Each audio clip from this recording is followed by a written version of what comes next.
서늘한 공기가 목덜미를 스치고 지나갔다. 서영은 마른 침을 삼키며 현관문 손잡이를 잡았다. 이 차가운 금속의 감촉은 언제나 일종의 경고처럼 느껴졌다. 문 너머에는 또 다른 세상이, 그녀가 아무리 애를 써도 온전히 소속될 수 없는 세계가 기다리고 있었다. 명절이었다. 1년에 2번 어김없이 찾아오는 통과 의례이자 그녀에게는 피하고 싶은 전쟁의 서막이었다. 남편 지우는 이미 짐을 들고 먼저 들어가 시어머니 박 여사와 인사를 나누고 있었다. 그의 목소리에는 집에 돌아온 자의 편안함과 안도가 묻어 있었다. 서영에게는 결코 허락되지 않을 감정이었다. 어머니, 저희 왔어요. 서영이 최대한 부드러운 목소리를 만들어내며 거실로 들어섰다. 박 여사는 지훈의 등을 두드리다 말고 천천히 고개를 돌렸다. 그녀의 시선은 언제나 날카로운 칼끝 같아서 서영의 머리부터 발끝까지를 단숨에 훑고 지나갔다. 오늘의 옷차림은 어떤지, 표정은 어떤지, 피곤해 보이지는 않는지 그 모든 것을 순식간에 스캔하고 평가 내리는 듯한 눈빛이었다. 왔느냐, 길이 많이 막혔겠구나. 무심한 말투였지만 그 안에는 가시가 숨어 있었다. 이렇게 늦게 오다니 하는 무언의 질책. 서영은 명절 연휴 첫날 아침 일찍 출발하기 위해 어제 회사에서 야근까지 하고 새벽같이 일어났다. 하지만 박 여사의 세상에서 며느리의 노력은 당연한 것이고 결과가 조금이라도 마음에 들지 않으면 곧바로 불만의 대상이 되었다. 네, 어머니. 그래도 생각보다는 빨리 왔어요. 서영은 미리 준비해온 과일 바구니와 한우 세트를 식탁 위에 올려놓았다. 박 여사의 시선이 선물 위를 잠시 머물렀다가 이내 부엌으로 향했다. 힘들었을 테니 앉아있거라. 지훈아, 너도 이리 와서 과일 좀 먹고. 그 말은 서영에게 하는 말이 아니었다. 아들에게만 향하는 다정한 온기. 서영은 자연스럽게 소외되었다. 그녀는 어색하게 거실 소파 끝에 걸터 앉았다. 이미 집안에는 기름 냄새와 음식 냄새가 진동했다. 박 여사는 며칠 전부터 명절 준비를 시작했을 것이다. 그리고 서영이 도착하는 이 순간부터 그 모든 준비 과정의 수고로움은 서영이 더 일찍 오지 않은 탓으로 은근히 전가될 터였다. 어머니, 제가 도울게요. 뭘 하면 될까요? 서영이 자리에서 일어나 부엌으로 향하며 말했다. 박 여사는 이미 전부치기에 한창이었다. 넓은 등을 보인 채 대답도 없이 고개를 저었다. 거절의 의미였지만 네가 뭘 할 줄 안다고 하는 비난이 담긴 침묵의 거절이었다. 서영은 그 등 뒤에서 잠시 머뭇거렸다. 도와야 할까? 아니면 가만히 있으라는 뜻으로 받아들여야 할까? 이 집에서의 모든 행동은 정답 없는 시험 문제를 푸는 것과 같았다. 그냥 거기 앉아 있어. 오자마자 일하면 힘들다.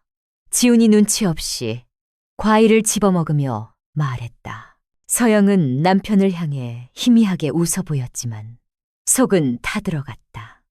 힘들다는 말은 며느리에게 허락된 변명이 아니었다. 저 말은 오히려 박 여사의 심기를 더욱 불편하게 만들 뿐이라는 것을 지우는 정말 모르는 걸까? 아니, 모르는 척하는 걸까? 결국 서영은 앞치마를 찾아둘렀다. 박 여사가 쓰던 분홍색 꽃무늬 앞치마. 어쩐지 몸에 맞지 않는 옷처럼 어색했다. 그녀는 싱크대로가 산더미처럼 쌓인 채소들을 씻기 시작했다. 박 여사는 흐긋 서영의 손길을 쳐다보았다. 물을 너무 세게 틀어서 채소가 멍든다는 둥, 씻어도 흙이 그대로 남아있다는 둥, 무언의 지적이 그녀의 미간 주름에 새겨지는 것이 보였다. 서영은 결혼 5년 차의 직장인이었다. 회사에서는 유능한 팀장이었고 후배들의 존경을 받는 선배였다. 스스로의 판단과 능력을 믿었고 그 믿음으로 성과를 만들어왔다. 하지만 이 집 부엌에만 들어서면 그녀는 아무것도 할 줄 모르는 미숙하고 어리석은 여자아이가 되었다. 시어머니의 기준에 그녀는 언제나 미달이었다. 육수를 내는 멸치에 똥을 떼는 방식부터 나무를 묻히는 손의 악력까지 모든 것이 틀렸다. 박 여사의 방식만이 유일한 정답이었고 서영의 방식은 그저 요즘 것들의 경솔하고 근본 없는 행태일 뿐이었다. 가는 봤니? 박 여사가 나물 묻히는 서영의 옆에 서서 물었다. 네, 어머니. 제 입에는 맞는 것 같은데. 어디 보자. 박 여사는 서영이 묻힌 시금치 나물을 손가락으로 조금 집어 맛을 보더니 이내 미간을 찌푸렸다. 싱겁구나. 간장만 넣어서는 깊은 맛이 안 나. 국간장이랑 소금을 같이 써야지. 그리고 참기름은 왜 이렇게 많이 넣었어? 느끼하기만 하고. 이리 줘봐라. 박 여사는 서영의 손에서 그릇을 빼앗아 들고는 익숙한 손놀림으로 조미료들을 추가하기 시작했다. 서영은 졸지의 구경꾼이 되어 멀뚱히 서 있었다. 그녀가 1시간 동안 공들여 다듬고 무친 나물은 시어머니의 몇 번의 손길로 완전히 다른 음식이 되었다. 그것은 단순한 음식 맛의 교정이 아니었다. 서영의 존재와 방식에 대한 완전한 부정이었다. 너는 틀렸고 나는 옳다는 선언. 서영은 입술을 깨물었다. 가슴속에서 뜨거운 것이 울컥 치밀어 올랐지만 그녀는 그것을 억지로 삼켜냈다. 명절이니까. 좋은 게 좋은 거니까. 그날 저녁 온 가족이 모여 식사를 했다. 시아버지와 시동생 내외까지 모이자 좁은 거실은 왁자지껄했다. 하지만 그 소음 속에서도 서영은 외딴섬이었다. 사람들은 박 여사가 만든 음식을 칭찬했다. 역시 어머님 음식 솜씨는 최고예요. 동서의 말에 박 여사의 입가에 흐뭇한 미소가 번졌다. 지훈도 맞장구를 쳤다. 엄마 갈비찜은 진짜 아무도 못 따라와. 그 누구도 서영이 부엌에서 몇 시간 동안 전을 부치고 나무를 묻혔다는 사실을 알아주지 않았다. 아니, 그녀가 한 것은 박 여사에 의해 수정되었으니 결국 그녀가 한 것은 아무것도 없는 셈이었다. 식사가 끝나고 설거지는 또 며느리들의 몫이었다. 동서는 임신 초기라는 핑계로 소파에 앉아 과일을 깎고 있었고 결국 모든 그릇은 서영의 차지가 되었다. 고무장갑을 끼고 뜨거운 물에 손을 담그자 하루 종일 억눌렀던 피로와 설움이 한꺼번에 몰려왔다. 기름때 묻은 그릇들을 닦아내며 서영은 생각했다. 나는 여기서 무엇을 하고 있는 걸까? 이 사람들은 나를 가족이라고 생각하기는 하는 걸까? 아니면 그저 명절에 필요한 일손, 지훈의 아내라는 역할을 수행하는 기능인일 뿐일까? 거실에서 들려오는 박 여사의 목소리가 서영의 귀에 날아와 밝혔다. 글쎄, 서영이 쟤는 아직도 애소식이 없으니 지훈이도 벌써 나이가 30 중반인데 회사 일이 바쁜 건 알지만 여자 나이는 1살이라도 어릴 때 낳아야지. 저러다 시기 놓치면 어쩌려고 저러는지 모르겠다. 서영의 손이 멈칫했다. 심장이 차갑게 가라앉았다. 또 시작이었다. 박 여사에게 서영의 커리어는 아이를 낳지 않기 위한 핑계에 불과했다. 여자가 사회생활을 하는 것은 좋지만 그것은 어디까지나 가정이라는 본분을 다한 뒤의 이야기여야 했다. 박 여사의 가치관 속에서 여자의 가장 큰 일은 대를 잇는 것이었다. 서영과 지훈이 충분한 대화 끝에 아이는 3년 뒤에 갖기로 계획한 것은 그들에게 아무런 의미가 없었다. 그것은 오직 서영의 이기심으로 치부될 뿐이었다. 동서가 맞장구를 쳤다. 형님도 힘드시겠어요. 그래도 빨리 아기 낳고 복직하는 게 낫지 않아요. 마치 서영의 인생을 자신들이 마음대로 재단하고 평가해도 된다는 듯한 말투였다. 서영은 수도꼭지를 더 세게 틀었다. 물소리에 그들의 목소리가 묻히기를 바랐다. 눈물이 핑 돌았다. 회사에서는 누구보다 당당하고 자신감 넘쳤던 그녀였지만 이 집에서는 그저 아직 아이도 못 낳은 부족한 며느리일 뿐이었. 그녀의 사회적 성취, 그녀가 쌓아온 모든 것은 이 며느리라는 역할과 출산이라는 의무 앞에서 무가치한 것이 되어버렸. 그날 밤 잠자리에 들었을 때 서영은 지훈에게 조용히 말했다. 나 너무 힘들어. 지훈은 피곤한 듯 눈을 감고 있었다. 응? 뭐가? 어머니 말씀 말이야. 사람들 다 있는 데서 꼭 그렇게 애 낳으라고 압박하셔야 해. 그리고 오늘 하루 종일 부엌에서 일했는데 당신은 봤어? 내가 뭘 했는지? 지훈은 한숨을 쉬며 몸을 돌렸다. 엄마도 그냥 걱정돼서 그러시는 거지. 아기가 있는 건 아니잖아. 그리고 명절인데 다들 힘들지. 자기만 힘든가. 그냥 좀 참아. 1년에 2번인데 그냥 좀 참아. 그 말은 서영의 마지막 인내심을 끊어놓는 비수였다. 서영은 벌떡 몸을 일으켰다. 어둠 속에서 지훈의 얼굴이 희미하게 보였다. 참으라고? 내가 지금까지 안 참았어 이래? 당신은 언제나 똑같아. 당신한테는 당신 엄마고 당신 가족이지. 나는 이 집에서 뭔데? 당신은 단 한 번이라도 내 편에서 생각해 본 적 있어? 내가 얼마나 비참하고 외로운지 당신은 몰라. 아니, 알려고도 안 하지. 목소리가 떨려 나왔다. 지훈도 잠이 깬 듯 짜증 섞인 목소리로 대꾸했다. 또 시작이네. 왜 일을 이렇게 크게 만들어? 그럼 내가 엄마한테 가서 따지기라도 할까? 우리 서영이한테 왜 그러셨어요? 하고 그럼 상황이 나아져. 더 어색해지기만 하겠지. 당신도 사회생활하는 사람이 왜 이렇게 융통성이 없어? 융통성. 서영은 기가 막혀 웃음이 나왔다. 일방적인 희생과 감정 노동을 융통성이라는 단어로 포장하는 남편의 무심함에 절망감이 밀려왔다. 이것은 세대 차이의 문제만도 고부 갈등의 문제만도 아니었. 그 중심에는 언제나 방관자로 머물며 갈등을 중재하기보다 회피하려는 남편, 지훈이 있었. 그는 아내와 어머니 사이에서 영리한 평화주의자가 되고 싶어 했지만 그 결과는 언제나 서영에게 더 큰 상처를 남길 뿐이었다. 됐어. 말을 말자. 당신이랑은 대화가 안 돼. 서영은 차갑게 등을 돌리고 누웠다. 눈물이 베개를 적셨다.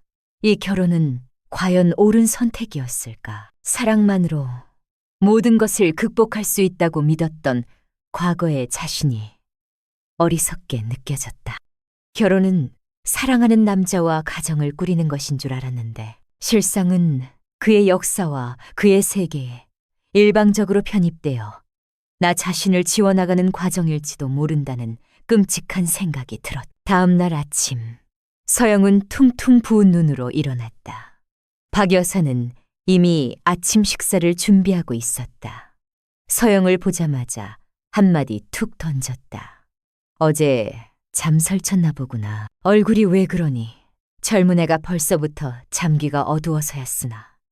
밤새 남편과 다툰 아내의 부은 얼굴을 보며 걱정보다는 핀잔을 먼저 내뱉는 사람. 서영은 대꾸할 기운도 없어 묵묵히 식탁 차리는 것을 도왔다. 그 순간부터 명절이 끝날 때까지 그녀는 입을 닫고 기계처럼 움직였. 필요한 말만 하고 주어진 일만 했다. 감정을 드러내는 것은 사치이자 또 다른 공격의 빌미를 제공하는 어리석은 짓이라는 것을 깨달았기 때문이었다. 시간이 흘러 명절은 끝났고 그들은 다시 자신들의 집으로 돌아왔다. 차 안의 공기는 무겁고 차가웠다. 지훈은 몇 번이나 서영의 눈치를 살폈지만 서영은 창밖만 바라볼 뿐이었다. 집에 도착하자마자 서영은 욕실로 들어가 샤워를 했다. 뜨거운 물줄기 아래서 시댁에서 묻혀온 기름 냄새와 함께 지난 이틀간의 감정의 찌꺼기들을 씻어내고 싶었다. 하지만 아무리 씻어내도 마음속 깊이 밝힌 날카로운 말들과 차가운 시선은 사라지지 않았다. 그날 이후 서영과 박 여사 사이에 보이지 않는 벽은 더욱 두껍고 높아졌다. 서영은 시댁에 가는 횟수를 의식적으로 줄였다.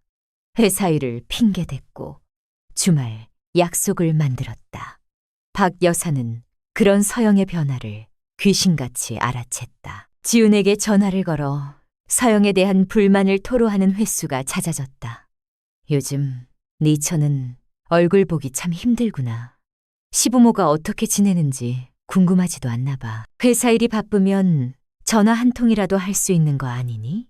아주 나를 없는 사람 취급하는구나. 그러면 지훈은 또 서영에게 그 말을 그대로 전달했다. 엄마가 전화 좀 하래. 오해하시잖아. 서영은 지쳤다. 오해. 이것이 과연 오해일까? 박 여사는 서영이 자신을 피하는 이유를 정확히 알고 있을 터였다. 알면서도 며느리의 도리를 운운하며 자신을 피해자로 서영을 배은망덕한 가해자로 만들고 있었다. 그러던 어느 날 박 여사가 허리를 삐끗해 병원에 입원하는 일이 생겼다. 디스크 수술이 필요할지도 모른다는 진단이었다. 지훈은 당장이라도 회사를 그만두고 어머니 곁을 지킬 것처럼 굴었다. 그리고 당연하다는 듯이 서영에게 말했다. 자기, 연차 좀 쓸 수 있어? 당분간 엄마 병원에 와서 간병 좀 해야 할 것 같아. 서영은 순간 자신의 귀를 의심했다. 뭐라고? 내가? 나 지금 중요한 프로젝트 때문에 한창 바쁜 거 알잖아. 하루도 자리 비우기 힘들어. 그리고 아버님도 계시고 아가씨도 있는데. 왜? 꼭 내가? 아버지가 뭘 알아. 아가씨는 애가 둘인데 어떻게 와. 며느리가 너 하나인데. 그럼 누가 해? 지훈의 말은 비수처럼 날아와 서영의 가슴에 밝혔다.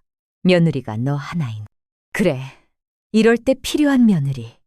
서영은 허탈한 웃음을 지었다. 평소에는 없는 사람 취급하고 사사건건 못마땅해하며 비난하던 며느리가 이럴 때는 너 하나뿐인 며느리가 되는 것이었다. 간병했으면 되잖아. 엄마가 사람 쓰는 거 싫어하셔. 불편하다고. 그리고 돈도 많이 들고. 결국 모든 이유는 서영의 희생을 정당화하기 위한 구실에 불과했다. 서영은 단호하게 말했다. 나 못해. 아니, 안 해. 낮에는 회사 가야 하고 저녁에 잠깐 들르는 건 할 수 있어. 하지만 온종일 병원에 붙어서 간병하는 건 불가능해. 그러면 당신이 휴가를 내. 당신 어머니잖아. 지훈의 얼굴이 굳어졌다. 너 정말 그렇게 말할 거야? 우리 엄마가 아파서 누워 계시는데 어떻게 그렇게 매정하게 말할 수가 있어? 매정하다고? 당신은 내가 내일을 얼마나 소중하게 생각하는지 알면서 어떻게 그렇게 쉽게 말해? 당신 어머니가 소중한 만큼 내 인생과 내일도 나한테는 소중해. 왜 며느리라는 이유만으로 내 모든 걸 희생해야 하는데?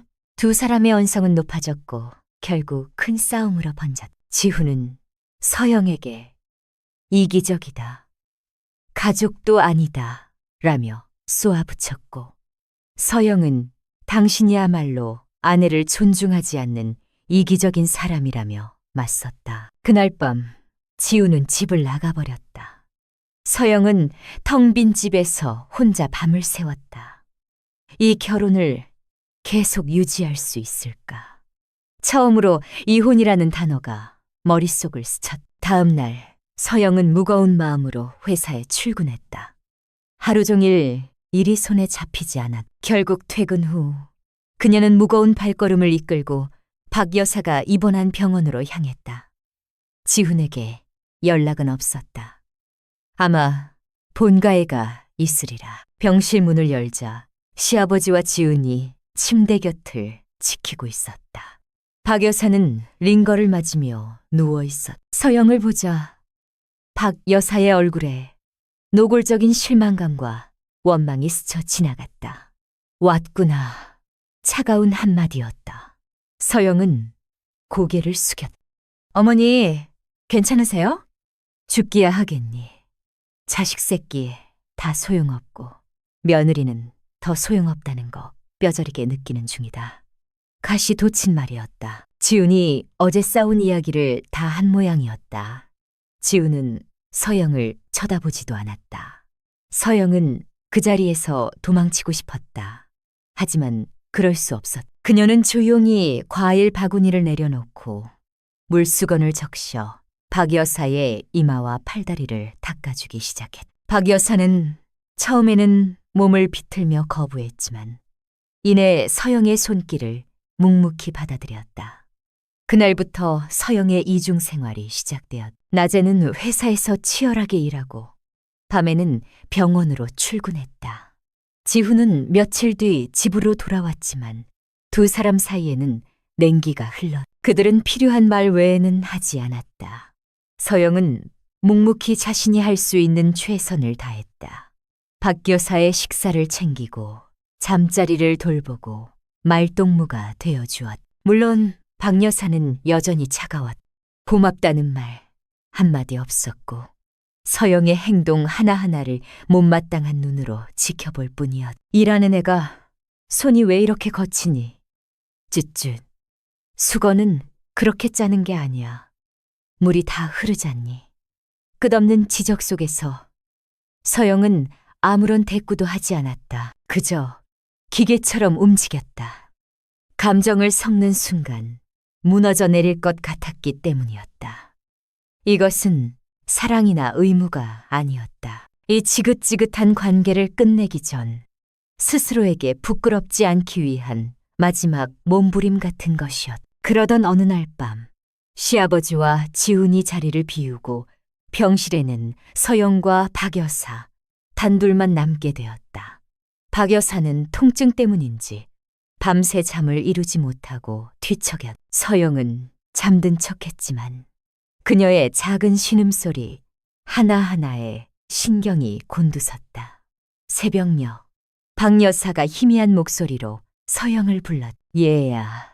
서영은 자리에서 일어나 박 여사에게 다가갔다. 네, 어머니. 뭐 필요하세요? 박 여사는 한참 동안 말없이 서영을 쳐다보았다. 병실의 희미한 불빛 아래 그녀의 얼굴은 평소에 강단 있는 모습이 아닌 그저 늙고 병든 여인의 모습이었다. 물이 좀 마시고 싶구나. 서영이 물을 따라 건네자 박 여사는 힘겹게 몸을 일으켜 물을 마셨다. 물잔을 내려놓은 그녀가 불쑥 전혀 다른 이야기를 꺼냈다. 나도 젊었을 때는 그림 그리는 걸 참 좋아했다. 서영은 놀라 박 여사를 쳐다보았다. 처음 듣는 이야기였다. 시집 오기 전에는 화가가 되는 게 꿈이었지. 그런데 네 시아버지를 만나고 지훈이를 낳고 그냥 다 잊고 살았다. 붓 한번 잡아볼 시간이 없었어. 새벽같이 일어나 밥하고 남편 출근시키고 애 키우고 시부모님 모시고 그렇게 정신없이 살다 보니 내가 뭘 좋아했는지 뭘 하고 싶었는지 다 잊어버리게 되더구나. 박 여사의 목소리는 담담했지만 그 안에는 깊은 회한이 묻어 있었다. 그녀는 서영의 얼굴을 가만히 들여다보았다. 너 보면 옛날 생각이 날 때가 있다. 그렇게 악착같이 내 일하는 걸 보면 밉다가도 한편으로는 부럽기도 했다. 나는 단 한 번도 나를 위해서 그렇게 살아보지 못했거든. 내 이름 석자로 살아본 적이 없어. 나는 언제나 누구의 아내, 누구의 엄마, 누구의 며느리였지. 서영은 아무 말도 할 수 없었다. 가슴 한구석이 아릿해왔다. 자신을 그토록 미워하고 구박하던 시어머니의 모습.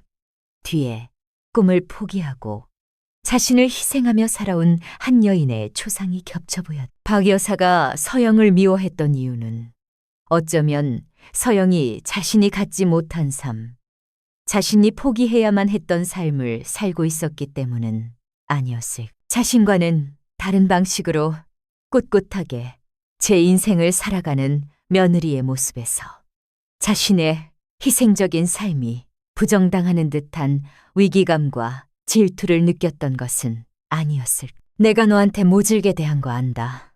일부러 그런 건 아니었는데 내 딴에는 그게 다 지훈이를 위하는 길이고 우리 가정을 지키는 길이라고 생각했. 여자가 너무 자기 일에만 빠져 있으면 가정이 소홀해지기 마련이거든. 내가 그렇게 살아왔으니까 그게 정답인 줄만 알았다. 박 여사의 눈가에 희미한 물기가 어렸다. 그런데 너 며칠 동안 밤낮으로 와서 나 돌보는 거 보니까 생각이 좀 달라지더구나.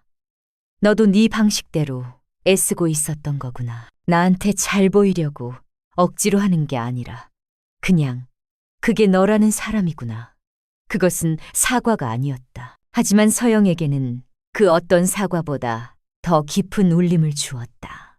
처음으로 박 여사는 서영을 며느리라는 역할의 틀이 아닌 서영이라는 한 사람으로 바라봐주고 있었다. 서영의 눈에서도 뜨거운 눈물이 흘러내렸다. 그동안 쌓였던 서름과 원망, 분노가 눈물과 함께 녹아내리는 것 같았다. 그녀는 시어머니가 아니라 자신보다 한 세대를 먼저 힘겹게 살아낸 한 여인의 손을 잡고 있었다. 그날 이후 두 사람 사이의 공기는 미묘하게 변했다. 박 여사는 더 이상 서영의 행동에 사사건건 지적하지 않았다.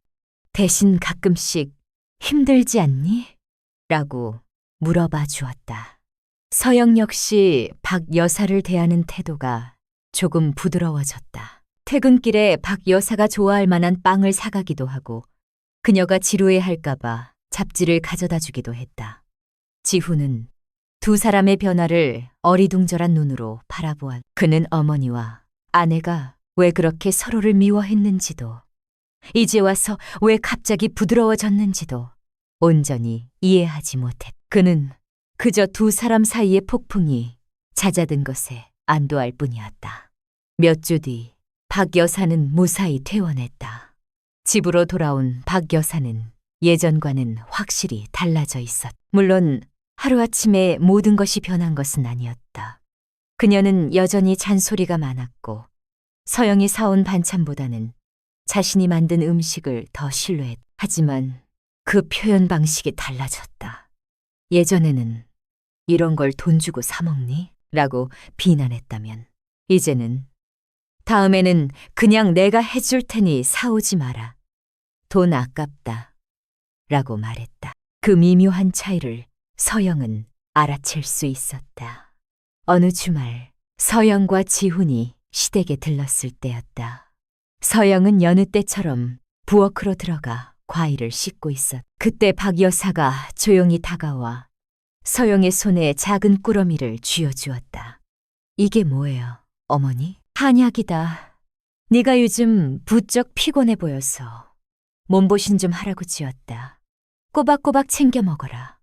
박 여사는 쑥스러운 듯 헛기침을 하며 거실로 나가버렸다. 서영은 손에 들린 따뜻한 한약 봉투를 한참 동안 내려다보았다.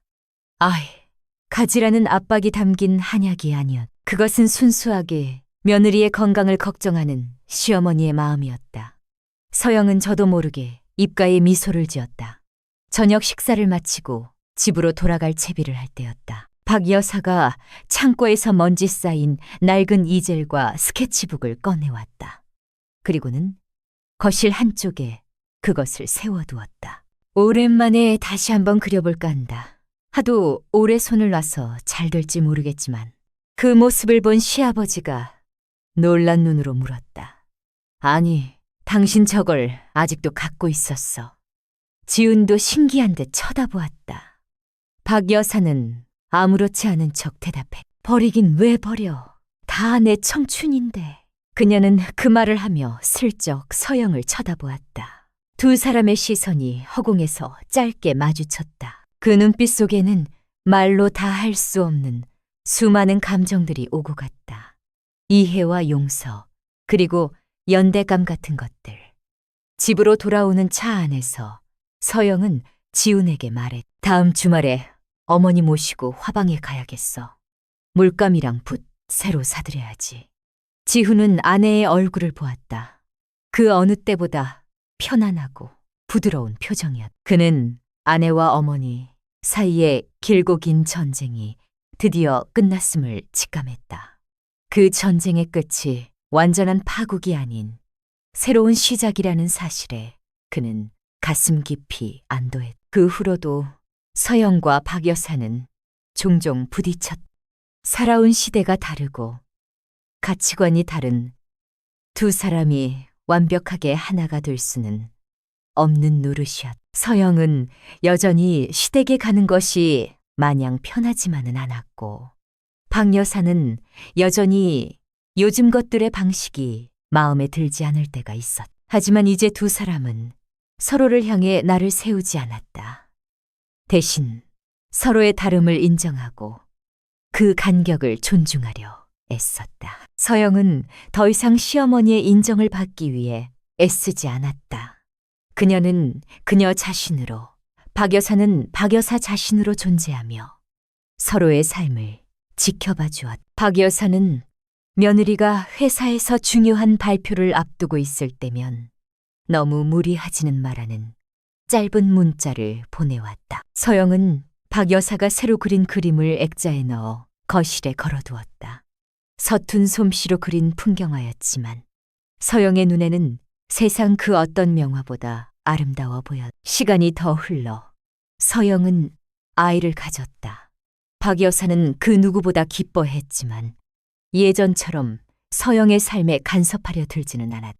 그저 묵묵히 그녀가 좋아하는 음식을 해다주고 힘든 일은 없는지 물어봐 줄 뿐이었다. 아이가 태어나자 박 여사는 아이를 안고 눈물을 글썽였다. 그녀는 아이를 향해 속삭이듯 말했다. 아가야, 너는 네 엄마처럼 너 자신으로 꿋꿋하게 살아가야 한다. 할미처럼 살지 말고. 그 말을 듣는 서영의 눈가도 뜨거워졌다. 길고 어두운 터널을 지나온 것 같았다. 서로를 핥히고 상처 입혔던 시간들. 그 시간들이 있었기에 지금의 이해와 존중이 더 단단하게 느껴졌다. 고부 갈등이라는 이름의 지독한 전쟁은 끝났다. 그 폐허 위에 두 여자는 서로의 상처를 보듬으며 아주 느리고 조심스럽게 새로운 관계의 집을 짓기 시작했다. 그것은 완벽하지도 화려하지도 않았지만 서로의 존재를 있는 그대로 인정하는 진솔함이 깃든 세상에서 가장 튼튼한 집이었다. 그 집의 첫 번째 기둥은 아이의 웃음소리로 세워졌다. 서영은 딸을 낳았고 아이의 이름은 하윤이라 지었다. 박 여사는 병원으로 달려와 갓 태어난 손녀를 품에 안고 한참을 말없이 바라보았다. 그 주름진 눈가에 맺힌 것이 기쁨의 눈물인지 지나온 세월에 대한 회한인지 서영은 알 수 없었지만 그 순간만큼은 두 사람 사이에 어떤 경계도 존재하지 않았다. 산후조리원에서 집으로 돌아온 날 박 여사는 커다란 냄비에 미역국을 한가득 끓여왔다. 산모는 뜨끈한 국물에 밥 말아먹고 푹 쉬는 게 최고다. 하윤이는 내가 보고 있을 테니 너는 어서 들어가 눈 좀 붙여. 예전 같았으면 요즘 것들은 조리원에서 편하게 몸 풀고 와서 뭐가 힘들다고라는 말이 먼저 나왔을 터였다. 서영은 낯설면서도 따뜻한 배려에 조용히 고개를 끄덕였다. 그녀가 방에 들어가자 박 여사는 능숙한 솜씨로 하윤의 기저귀를 갈고 등을 토닥여 잠을 재웠다. 그 모습을 문틈으로 지켜보던 서영은 가슴 한구석이 뻐근해지는 것을 느꼈다. 시어머니가 아니라 그저 인생의 선배이자 먼저 아이를 키워본 어머니의 모습이 거기에 있었다. 평화로운 날들이 이어졌다. 박 여사는 이틀에 한 번꼴로 반찬거리를 싸들고 찾아왔다. 서영이 육아에 지쳐 힘들어할 때면 말없이 아이를 받아 안아주었고 서영이 잠든 사이 밀린 설거지와 빨래를 해놓고 조용히 돌아가곤 했다. 서영은 그런 박 여사에게 진심으로 감사함을 느꼈다. 지우는 두 여자 사이의 변화에 누구보다 기뻐하며 퇴근길에 박 여사가 좋아하는 팥빵을 사들고 본가에 들르는 횟수가 잦아졌다. 하지만 그 평화는 아슬아슬한 유리잔과 같았다. 육아라는 현실적인 문제는 그들이 쌓아 올린 이해의 성벽에 조금씩 균열을 내기 시작했다. 애를 이렇게 꽁꽁 싸매 놓으면 태어오른다. 좀 시원하게 해줘야지. 요즘은 속삭이 안 해주는 게 아기 두뇌 발달에 더 좋대요, 어머니. 분유를 왜 이렇게 뜨겁게 타니? 에이, 입천장 다 되겠다. 하윤이가 좀 따뜻하게 먹는 걸 좋아해서요. 그리고 온도계로 다 체크했어요. 옛날에는 100일 전에 밖에 데리고 나가는 거 아니랬어. 애한테 바람 든다. 햇볕 쬐어주면서 비타민 D 합성하는 게 중요하대요. 잠깐 공원 산책하는 건 괜찮아요. 박 여사의 말들은 경험에서 우러나온 진심 어린 조언이었. 하지만 수면 교육, 이유식 방법 등 최신 육아 정보를 밤새 공부하며 예민해져 있던 서영에게는 그 모든 것이 자신의 육아 방식에 대한 불신과 지적으로 들렸다. 박 여사 역시 며느리가 자신의 말을 사사건건 반박하는 것이 서운했다. 아들, 딸 다 키워낸 자신의 경험이 무시당하는 것 같아 자존심이 상했다. 두 사람은 병원에서 나눴던 깊은 밤의 대화를 떠올리며 서로를 이해하려 있었다. 서영은 어머니도 하윤이를 사랑해서 그러시는 거야 라고 되뇌었고, 박 여사는 요즘 방식은 또 다른 거겠지라며 한 발 물러섰다. 하지만 피로와 수면, 부족에 시달리는 서영과 나이 든 몸으로 손녀를 돌보느라 기력이 쇠한 박 여사에게 그런 이성적인 인내는 점차 버거워졌다. 갈등의 골이 깊어진 것은 서영의 육아휴직이 끝나갈 무렵이었다. 복직을 앞두고 아이를 맡길 곳을 알아보는 서영에게 박 여사가 먼저 말을 꺼냈다. 어린이집에 뭘 벌써부터 보내니? 그 어린 걸 낯선 사람들 손에 어떻게 맡겨? 내가 봐주마.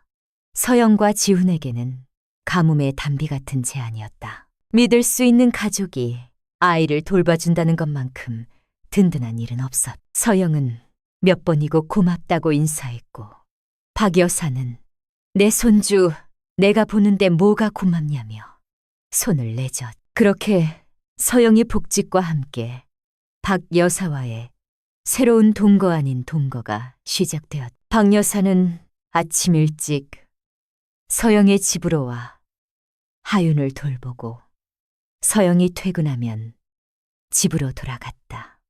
처음 몇 달은 순조로워 보였다. 서영은 마음 편히 일에 집중할 수 있었고, 하윤은 할머니의 사랑을 듬뿍 받으며 무럭무럭 자랐다. 하지만 문제는 서영이 엄마로서의 자리를 조금씩 잃어가고 있다는 것이었다. 퇴근하고 돌아오면 하윤의 하루는 이미 끝나 있어. 첫 뒤집기, 첫 배밀이, 첫 옹알이.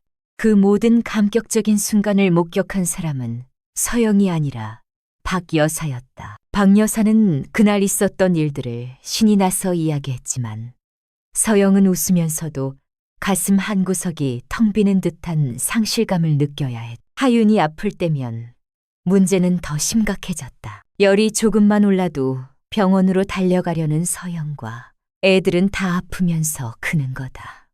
약부터 먹이지 말고 지켜보자는 박 여사의 의견이 팽팽하게 맞섰다. 어머니, 요즘은 38도 넘으면 바로 병원에 가는 게 맞대요. 해열제 먹여도 열 안 떨어지면 큰일 나요. 내가 지훈이 키울 땐 이마에 물수건 올려주고 등만 쓸어줘도 열이 싹 내렸어. 애를 너무 약하게 키우는 거 아니냐. 결국 서영의 고집대로 병원에 데려가고 의사에게서 이 정도 열로는 해열제 먹이며 지켜봐도 된다는 말을 듣고 온 날이면 박 여사의 목소리는 더욱 커졌다. 거봐라. 내 말이 맞지. 서영은 아무 대꾸도 할 수 없었다. 자신이 유난스러운 엄마가 된 것 같아 자괴감이 들었다. 이유식을 시작하면서부터는 거의 매일이 전쟁이었다. 서영은 유기농 재료를 사다 직접 만들어 먹이길 원했지만 박 여사는 어른 먹는 국에 물 좀 타서 주면 그게 이유식이지. 유난 떨기는 이라며 서영이 만들어 놓은 이유식 대신 밥에 물을 말아주거나 과자를 쥐어주기 일쑤였다. 어느 날 서영은 평소보다 조금 일찍 퇴근했. 현관문을 열자 달콤한 냄새가 코를 찔렀다. 거실에서는 박 여사가 하윤에게 꿀물을 먹이고 있었다. 어머니, 지금 뭐 하시는 거예요? 돌전 아기한테 꿀 먹이면 안 되는 거 모르세요? 보틀리 누수균 때문에 큰일 날 수도 있어요. 서영은 자기도 모르게 소리를 질렀다. 박 여사는 놀란 눈으로 서영을 쳐다보다 이내 얼굴이 굳어졌다. 뭐? 뭐? 그게 뭔데? 나는 너희 아빠랑 지훈이 기침할 때마다 꿀물 먹여서 키웠다. 다들 멀쩡하게 잘만 컸어. 그건 신할 얘기고요. 지금은 의학 상식이 달라졌단 말이에요. 의학 상식? 책으로만 애 키우는 네가 뭘 안다고 나한테 소리를 질러? 내가 종일해 보면서 힘든 건 눈에 보이지도 않지? 박 여사의 목소리가 서러움에 떨렸다. 그 순간 할머니 품에 안겨있던 하윤이 와앙하고 울음을 터뜨렸다. 서영은 하윤을 와락 빼앗아 안았고 박 여사는 그 모습에 상처받은 얼굴로 자리에서 일어났다. 됐다. 내가 괜한 짓을 했다. 남의 집 귀한 자식 잘못 건드렸다가 큰일 치르겠네. 앞으로는 네가 알아서 키워라. 박 여사는 겉옷을 챙겨들고 그대로 집을 나가버렸다. 쾅 하고 닫히는 현관문 소리가 서영의 심장을 철렁 내려앉게 했다. 그날 밤 지훈이 퇴근하고 돌아왔다. 서영은 울면서 낮에 있었던 일을 털어놓았다. 지훈은 한숨을 쉬며 말했다. 당신 마음도 이해하고 엄마 마음도 이해해. 근데 서영아, 엄마가 아기가 있어서 그러셨겠어? 다 하윤이 예뻐서 그런 거지. 당신이 조금만 더 좋게 말씀드렸으면 안 됐을까? 좋게? 내가 지금 내 아이 건강 문제 가지고 좋게 말하게 생겼어? 당신은 왜 항상 당신 엄마 편만 들어? 하윤이는 내 아이이기도 하지만 당신 아이이기도 하잖아. 누가 엄마 편만 든대. 그냥 중간에서 나도 답답하니까. 그렇지. 한쪽은 평생의 경험을 이야기하고 한쪽은 책에 나온 지식을 이야기하는데 내가 어떡하냐고. 결국 두 사람의 대화는 해결책을 찾지 못한 채 서로에게 상처만 남기고 끝났다. 서영은 밤새 잠을 이루지 못했다. 시어머니와의 관계는 다시 원점으로 돌아온 것 같았다. 아니, 하윤이라는 존재가 끼어들면서 더 복잡하고 어려워져 버렸다. 다음 날부터 박 여사는 오지 않았다. 서영은 급하게 회사에 휴가를 낼 수밖에 없었다. 며칠이 지나도 박 여사에게서는 아무런 연락이 없었다. 지훈이 본가에 다녀왔지만 박 여사는 아들과도 말을 섞으려 하지 않았다. 서영은 막막했다. 당장 아이를 맡길 곳도 문제였지만 그보다 더 큰 문제는 박 여사와의 관계였다. 병실에서 서로의 아픔을 이해하고 눈물 흘렸던 그 밤이 꿈처럼 아득하게 느껴졌다. 결국 자신이 또다시 시어머니에게 상처를 준 셈이었다. 하지만 그렇다고 자신의 신념을 굽히고 아이의 건강을 담보로 시어머니의 방식에 맞출 수도 없는 노릇이었다. 며칠을 끙끙 앓던 서영은 결심했다. 그녀는 하윤을 아기띠에 메고 며칠 전부터 알아봐둔 집 근처 어린이집으로 향했다. 상담을 받고 입소대기를 걸어놓고 나오는 길 마음이 무거웠다. 이렇게 어린아이를 맡겨도 될까? 아이가 잘 적응할 수 있을까? 온갖 걱정이 밀려왔다. 그 주주말 서영은 지훈과 함께 본가로 향했다. 무거운 침묵 속에서 과일만 깎고 있던 서영이 먼저 입을 열었다. 어머니, 드릴 말씀이 있어요. 박 여사는 쳐다보지도 않고 대답했다. 할 말 없다. 죄송해요. 그날 제가 너무 흥분해서 소리 질렀어요. 어머니 마음 상하게 해드린 거 정말 죄송하게 생각해요. 서영의 진심 어린 사과에도 박 여사의 표정은 풀리지 않았다. 서영은 심호흡을 한 번 하고 말을 이었다. 그리고 저희 하윤이 어린이집 보내기로 했어요. 그 말에 박 여사가 비로소 고개를 들었다. 그녀의 눈에는 놀라움과 서운함, 그리고 약간의 분노가 뒤섞여 있었다. 시아버지와 지훈도 당황한 기색이 역력했다. 뭐라고? 그 핏덩이를 어딜 보낸다고? 집 근처에 괜찮은 곳이 있어서요. 다음 달부터 보내기로 했어요. 결국 이 늙은이는 못 믿겠다 그 말이구나. 박 여사의 목소리는 얼음장처럼 차가웠다. 그런 뜻이 아니에요, 어머니. 어머니가 저희 때문에 너무 고생하셨어요. 이제 어머니 인생도 찾으셔야죠. 그림도 다시 그리셔야 하고요. 저희가 너무 어머니 희생만 강요했어요. 죄송하고 또 감사했어요. 평생 잊지 못할 거예요. 서영은 진심을 담아 말했다. 그것은 변명이 아니었다. 박 여사가 하윤을 돌보는 동안 거실 한쪽에 세워져 있던 이젤 위에는 먼지만이 다시 쌓여가고 있었다. 며느리와 손녀를 위해 자신의 시간을 온전히 내어준 시어머니의 희생을 그녀는 똑똑히 보고 있었다. 박 여사는 아무 말도 하지 않았다. 그녀는 자리에서 일어나 자신의 방으로 들어가 버렸다. 서영과 지훈은 무거운 마음으로 집을 나설 수밖에 없었다. 한 달 뒤 하윤이는 어린이집에 가기 시작했다. 예상대로 적응은 쉽지 않았다. 매일 아침 헤어질 때마다 자지러지게 우는 아이를 떼어놓고 출근하는 서영의 발걸음은 천근만근이었다. 아이가 아파서 어린이집에서 연락이라도 오는 날에는 죄책감에 고개를 들 수 없었다. 어머니가 계속 봐주셨다면 하는 생각이 수시로 고개를 들었다. 박 여사와의 관계는 냉랭했다. 주말마다 시댁에 갔지만 박 여사는 하윤이를 안아보지도 않고 겉돌았다. 서영이 말을 걸어도 단답형으로 대답할 뿐이었다. 그녀는 자신의 역할과 존재 가치를 송두리째 부정당했다고 느끼는 듯했다. 변화는 의외의 곳에서 시작되었다. 어느 날 시아버지가 서영에게 조용히 말했다. 요즘 네 시어머니 통기운이 없. 하루 종일 텔레비전만 보고 말수도 줄고. 하윤이 보고 싶은 모양인데 자존심 때문에 말도 못 꺼내고 끙끙 앓는 것 같아.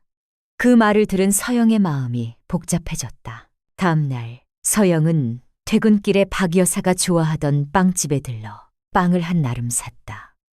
그리고는 지훈에게 전화를 걸어 지금 바로 시댁으로 가자고 했다. 갑작스러운 방문에 박 여사는 놀란 눈치였지만 며느리와 아들을 내치지는 않았다. 서영은 하윤이를 박 여사 앞에 내려놓았다. 그동안 훌쩍 자란 하윤이는 할머니를 향해 배시시 웃으며 기어가기 시작했다. 한미. 아직 발음은 서툴렀지만 하윤이는 분명히 할머니를 부르고 있었다. 그 순간 박 여사의 단단하던 얼굴이 무너져 내렸다. 그녀는 떨리는 손으로 손녀를 끌어안았다. 오냐, 내 강아지 할미 여기 있다. 박 여사의 눈에서 눈물이 뚝뚝 떨어져 하윤의 머리 위로 떨어졌다. 서영의 눈시울도 뜨거워졌다. 그날 이후 모든 것이 제자리를 찾기 시작했다. 박 여사는 더 이상 양육자가 아니었다. 그녀는 그저 손녀를 예뻐하고 가끔 만나 즐거운 시간을 보내는 할머니의 역할을 기쁘게 받아들였다. 서영은 주중에 있었던 하윤의 재롱을 영상으로 찍어 보내주었고 박 여사는 그 영상을 보며 하루를 시작했다. 주말에 만나면 박 여사는 하윤에게 온갖 재롱을 부리며 놀아주었고 서영은 그 모습을 보며 편안하게 웃을 수 있었다. 서영은 더 이상 박 여사에게 양육 문제로 허락을 구하거나 눈치를 보지 않았다. 하윤의 엄마는 오롯이 자신이었고 그 책임과 권한을 존중받고 있었다. 박 여사 역시 며느리의 육아 방식에 대해 왈가왈부하지 않았다. 대신 가끔씩 하윤이 밥은 잘 먹냐? 어디 아픈 데는 없? 라며 안부를 묻는 것으로 자신의 역할을 대신했다. 그러던 어느 봄날 박 여사가 먼저 전화를 걸어왔다. 얘야, 이번 주말에 시간 좀 내줄 수 있겠니? 네, 어머니. 무슨 일 있으세요? 문화센터에 수채화 강좌가 새로 생겼다는데 한번 다녀볼까 싶어서. 근데 혼자 가기는 좀 쑥스럽고 해서 네가 같이 가서 등록 좀 해줄 수 있을까? 서영은 전화기를 든 채 한참 동안 말을 잇지 못했다. 수화기 너머로 들려오는 시어머니의 목소리는 조금 떨리고 있었지만 분명 설렘이 가득했다. 네, 어머니. 당연히 가야죠. 제가 같이 가드릴게요. 주말에 서영은 박 여사와 함께 문화센터를 찾았다. 박 여사는 10대 소녀처럼 수줍어하면서도 강사의 설명을 하나하나 귀담아 들었다. 등록을 마치고 나오는 길, 박 여사가 말했다. 이제라도 다시 시작할 수 있을까 모르겠다. 너무 늦은 것 같기도 하고. 늦긴 뭐가 늦어요. 어머니, 이제 시작인걸요. 정말 멋있으세요. 서영의 말에 박 여사는 희미하게 웃었다. 그날 두 사람은 나란히 화방에 들러 새 이젤과 물감, 스케치북을 샀다. 박 여사는 물감 색깔 하나하나를 신중하게 고르며 어린아이처럼 즐거워했다. 서영은 그 모습을 보며 깨달았다. 시어머니를 진정으로 위하는 길은 그녀의 희생을 발판 삼아 내 편의를 취하는 것이 아니라 그녀가 자신의 삶을 온전히 살아낼 수 있도록 지지하고 응원하는 것이라는 사실을. 몇 년의 시간이 흘렀다. 박 여사는 문화센터의 우수 회원이 되었다. 그녀의 그림은 서툴렀지만 그 안에는 따뜻함과 생기가 넘쳤다. 거실에는 박 여사가 그린 가족들의 초상화와 계절의 풍경화들이 하나둘 늘어갔다. 특히 가장 큰 자리를 차지하고 있는 것은 삐뚤빼뚤한 선으로 그린 어린 하윤의 웃는 얼굴이었다. 하윤이는 할머니를 화가 할머니라고 불렀다. 주말마다 할머니 집에 놀러가 함께 그림을 그리는 것을 가장 좋아했다. 서영은 두 사람이 나란히 앉아 도화지에 집중하는 모습을 볼 때마다 이 평화로운 풍경을 지켜내기 위해 얼마나 많은 눈물과 상처의 시간을 지나왔는지를 떠올렸다. 어느 날 회사에서 큰 프로젝트를 성공적으로 마친 서영은 팀원들과 늦게까지 회식을 했다. 거나하게 취해 비틀거리며 집에 돌아오니 지훈이 소파에서 잠들어 있었고 식탁 위에는 따뜻한 해장국이 냄비째 놓여 있었다. 쪽지가 붙어 있었다. 속 아플 테니 먹고 자거라. 고생했다. 우리 며느리. 익숙한 시어머니의 글씨체였다. 지훈에게 연락을 받고 늦게 들어올 며느리를 위해 한밤중에 해장국을 끓여두고 간 것이었다. 서영은 냄비 뚜껑을 열었다. 김이 모락모락 나는 콩나물국에서 시어머니의 따뜻한 마음이 전해져 오는 것 같았다. 그녀는 식탁에 주저앉아 소리 없이 눈물을 흘렸다. 부부 갈등이라는 지독한 전쟁은 끝났다. 그 폐허 위에 두 여자는 서로의 상처를 보듬으며 아주 느리고 조심스럽게 새로운 관계에 집을 지었다. 그 집은 때로는 의견 차이라는 비바람에 흔들리기도 했고 세대 차이라는 균열이 보이기도 했다. 하지만 그 집의 가장 단단한 기둥은 가족이라는 이름의 이해였고 가장 따뜻한 벽은 서로를 한 명의 독립된 여성으로 존중하는 마음이었다. 그리고 그 집의 지붕 아래 서영과 박 여사 그리고 하윤이는 각자의 색깔로 자신의 삶을 그려나가며 함께 행복을 완성해 가고 있었다. 그것은 완벽하지도 화려하지도 않았지만 서로의 존재를 있는 그대로 인정하는 진솔함이 깃든 세상에서 가장 튼튼하고 아름다운 집이었다. 시간은 강물처럼 흘러 갈등의 모래톱을 부드럽게 감싸 안고 더 너른 바다로 나아갔다. 하윤이가 초등학교에 입학할 무렵 서영과 박 여사의 관계는 세상의 그 어떤 고부보다 편안하고 단단한 형태를 갖추게 되었다. 이제 두 사람은 서로에게 며느리와 시어머니라는 역할의 갑옷을 입고 대하지 않아. 그들은 서로를 인생의 다른 계절을 살아가는 한 명의 여자로, 그리고 하윤이라는 사랑스러운 연결고리를 함께 가진 동지로 여기게 되었다. 서영은 회사에서 팀장으로 승진했다. 늘어난 책임감만큼 어깨는 무거워졌지만 그녀의 뒤에는 든든한 지원군이 있었다. 야근이 잦은 날이면 지훈이 알아서 저녁을 챙겼고, 주말 출근이라도 하게 되면 박 여사가 당연하다는 듯이 하윤이를 데려가 주었다. 애미는 나가서 돈 버느라 힘든데 애까지 신경 쓰게 할 수 있나. 넌 일에만 집중해. 하윤이는 이 할미랑 그림 그리고 놀면 되니까. 박 여사는 더 이상 서영의 직장 생활을 못마땅해 하지 않았다. 오히려 밖에서 제 몫을 다 해내는 며느리를 대견스러워했고, 그것이 자신의 아들과 손녀의 삶을 풍요롭게 만드는 일임을 진심으로 이해하게 되었다. 박 여사의 화실은 이제 제법 그럴듯한 모습을 갖추었다. 문화센터에서 시작한 그림은 그녀의 삶 전체를 물들이는 가장 큰 즐거움이 되었다. 지역 미술대전에서 작은 상을 받기도 했고, 마음 맞는 회원들과 함께 작은 전시회를 열기도 했다. 전시회 날, 서영과 지훈은 하윤의 손을 잡고 가장 큰 꽃다발을 사들고 나타났다. 박 여사가 그린 햇살 좋은 오후의 벤치에 앉아 서로에게 기대잠이 든 노부부의 그림 앞에서 서영은 발을 뗄 수가 없었다. 그림 속에는 시아버지와 시어머니의 모습이 겹쳐 보였다. 수십 년의 세월을 함께 통과해 온 사람만이 나눌 수 있는 평온함과 신뢰가 캔버스 위에 고스란히 담겨 있었다. 어머니, 이 그림 정말 좋아요. 두 분의 모습을 보는 것 같아요. 알아봐, 준이 고맙. 내 시아버지가 맨날 내 어깨에 기대코를 골고 자는 걸 생각하면서 그렸더니 꽤 비슷하게 나왔지 뭐냐. 박 여사는 쑥스러운 듯 웃으며 말했지만 그 눈빛에는 자신의 세계를 온전히 인정받는 것에 대한 기쁨이 서려 있었다.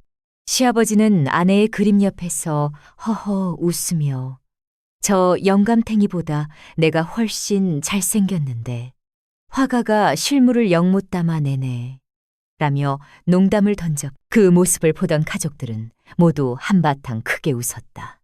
하윤이는 할머니의 가장 열렬한 팬이자 첫 번째 제자였다. 주말에 시댁에 가는 것은 하윤에게 가장 신나는 나들이었다.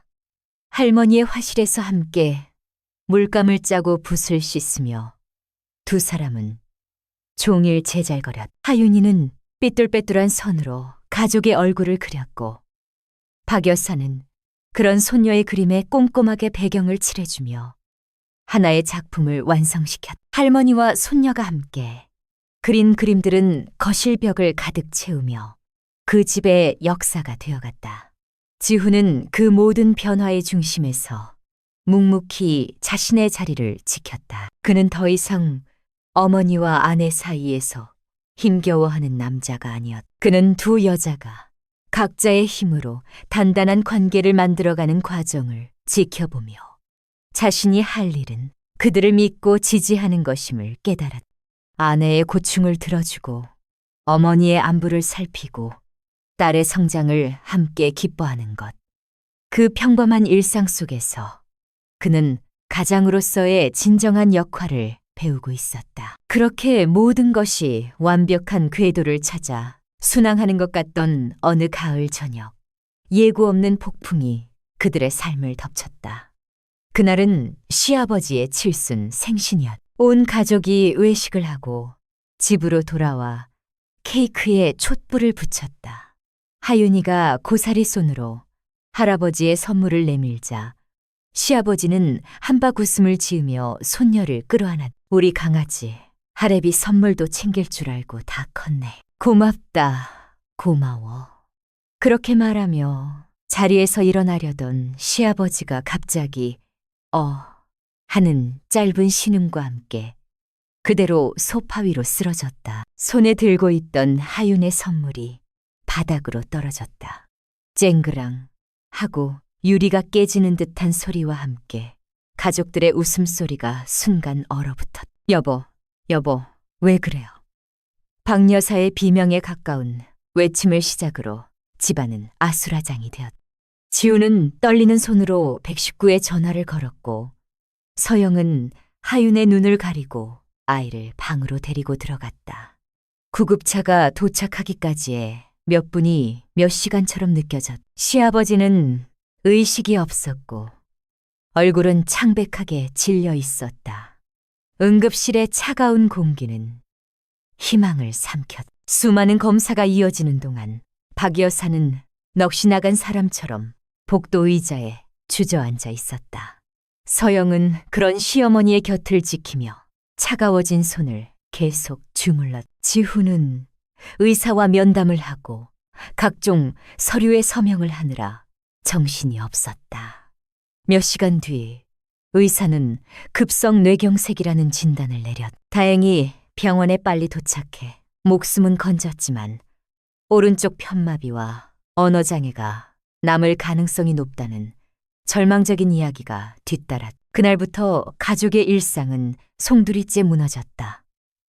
시아버지는 중환자실을 거쳐 일반 병실로 옮겨졌지만 여전히 의식은 희미했다. 박 여사는 병원에 간이 침대를 놓고 남편 곁을 떠나지 않았다.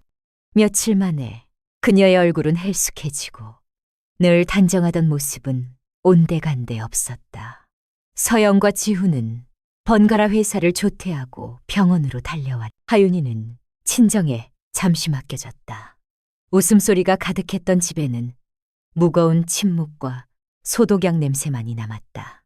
박 여사는 모든 것을 자신의 탓으로 돌렸다. 내가 조금만 더 일찍 알아챘더라면 그 사람이 요즘 들어 자꾸 머리가 아프다고 했는데 내가 늙어서 그런가 보다 하고 무심하게 넘겼어. 내가 남편을 이 지경으로 만든 거야. 그녀는 자책의 말을 되뇌며 마른 눈물만 흘렸다. 서영은 아무 말 없이 시어머니의 등을 쓸어주었다. 어떤 위로의 말도 공허하게 들릴 것을 알기에 그저 곁에 있어주는 것 말고는 할 수 있는 일이 없었다. 시아버지의 간병은 생각보다 훨씬 더 힘든 일이었다. 의식이 조금씩 돌아오자 그는 자신의 몸을 마음대로 가눌 수 없다는 사실에 극도의 불안감과 분노를 표출했다. 말을 제대로 할 수 없으니 짜증은 더 심해졌다. 식사를 거부하고 재활 치료를 완강히 거부하며 아이처럼 때를 썼다. 평생을 가장으로 굳건하게 살아온 한 남자가 무너져 내리는 모습은 보는 이들의 마음을 더욱 아프게 했다.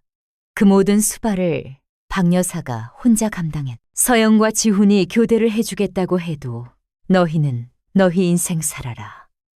이건 내가 짊어져야 할 십자가다 라며 고집을 꺾지 않았다. 그녀는 남편의 대소변을 받아내고 목욕을 시키고 뻣뻣하게 굳은 팔다리를 밤새 주물렀다. 그녀의 화실에 있던 이젤 위에는 다시 하얀 먼지가 소복이 쌓이기 시작했다. 그림을 그릴 시간은커녕 잠시 눈을 붙일 여유조차 없었다. 서영은 그런 시어머니를 보며 가슴이 미어졌다. 과거 자신이 아이를 낳고 힘들어할 때 시어머니가 자신을 보며 이런 마음이었을까. 하지만 지금은 상황이 달랐다. 그때는 새로운 생명이 주는 희망이라도 있었지만 지금은 끝이 보이지 않는 절망과의 싸움이었다. 어느 날 저녁, 서영은 퇴근 후 병원으로 향했다. 병실 문을 살짝 열자 박 여사가 간이 침대에 웅크리고 앉아 소리 없이 어깨를 들썩이고 있었다. 남편의 거친 숨소리만 간간히 들려오는 적막한 병실에서 그녀는 오롯이 혼자서 그 모든 무게를 견디고 있었다.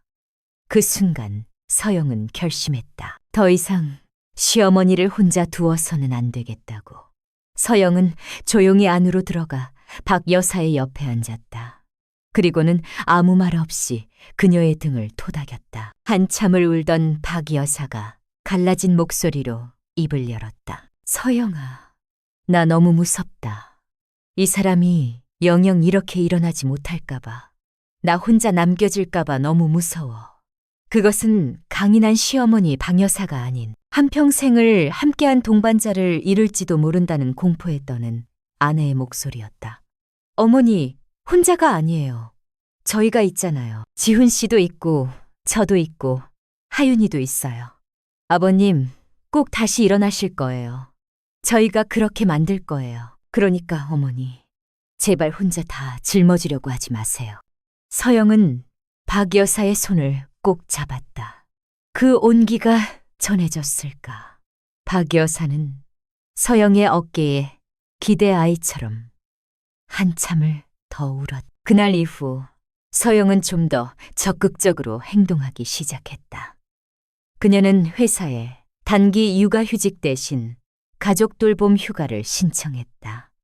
지훈과 상의하여 간병 계획을 다시 짰다. 낮에는 전문 간병인을 고용하고 저녁 시간에는 서영과 지훈, 박 여사가 번갈아 가며 병실을 지키기로 했다. 처음에는 쓸데없는데 돈 쓴다며 반대하던 박 여사도 며느리와 아들의 단호한 설득에 마지못해 따랐다. 서영은 매일 저녁 시아버지에게 드릴 영양죽을 끓여 병원으로 향했다. 아이처럼 식사를 거부하는 시아버지에게 그녀는 하윤이에게 이유식을 먹이던 때를 떠올리며 끈기 있게 숟가락을 날랐다. 아버님, 이거 드셔야 얼른 기운 차려서 우리 하윤이랑 그림 그리러 가시죠.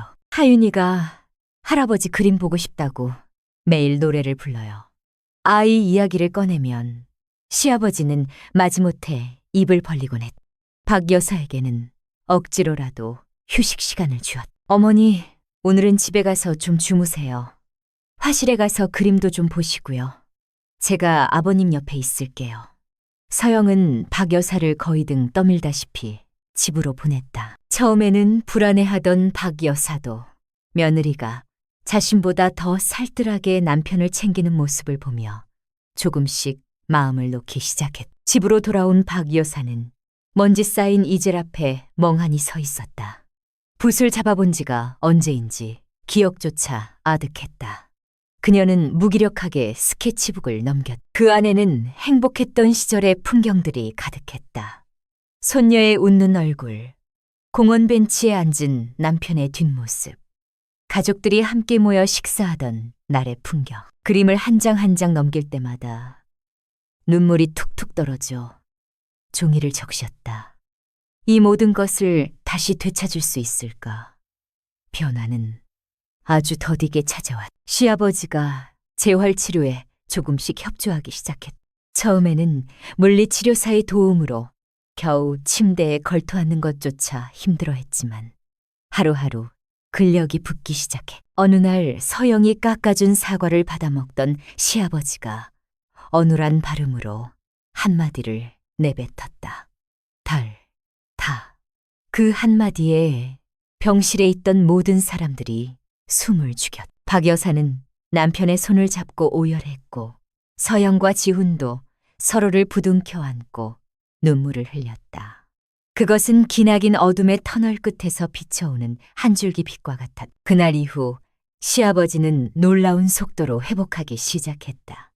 마비되었던 오른쪽 팔다리의 감각이 돌아왔고 서툰 단어들을 조합해 문장을 만들기 시작했다. 하윤이가 병문 안을 와서 할아버지 사랑해요 라고 외치자 그는 환하게 웃으며 나도 라고 대답했다.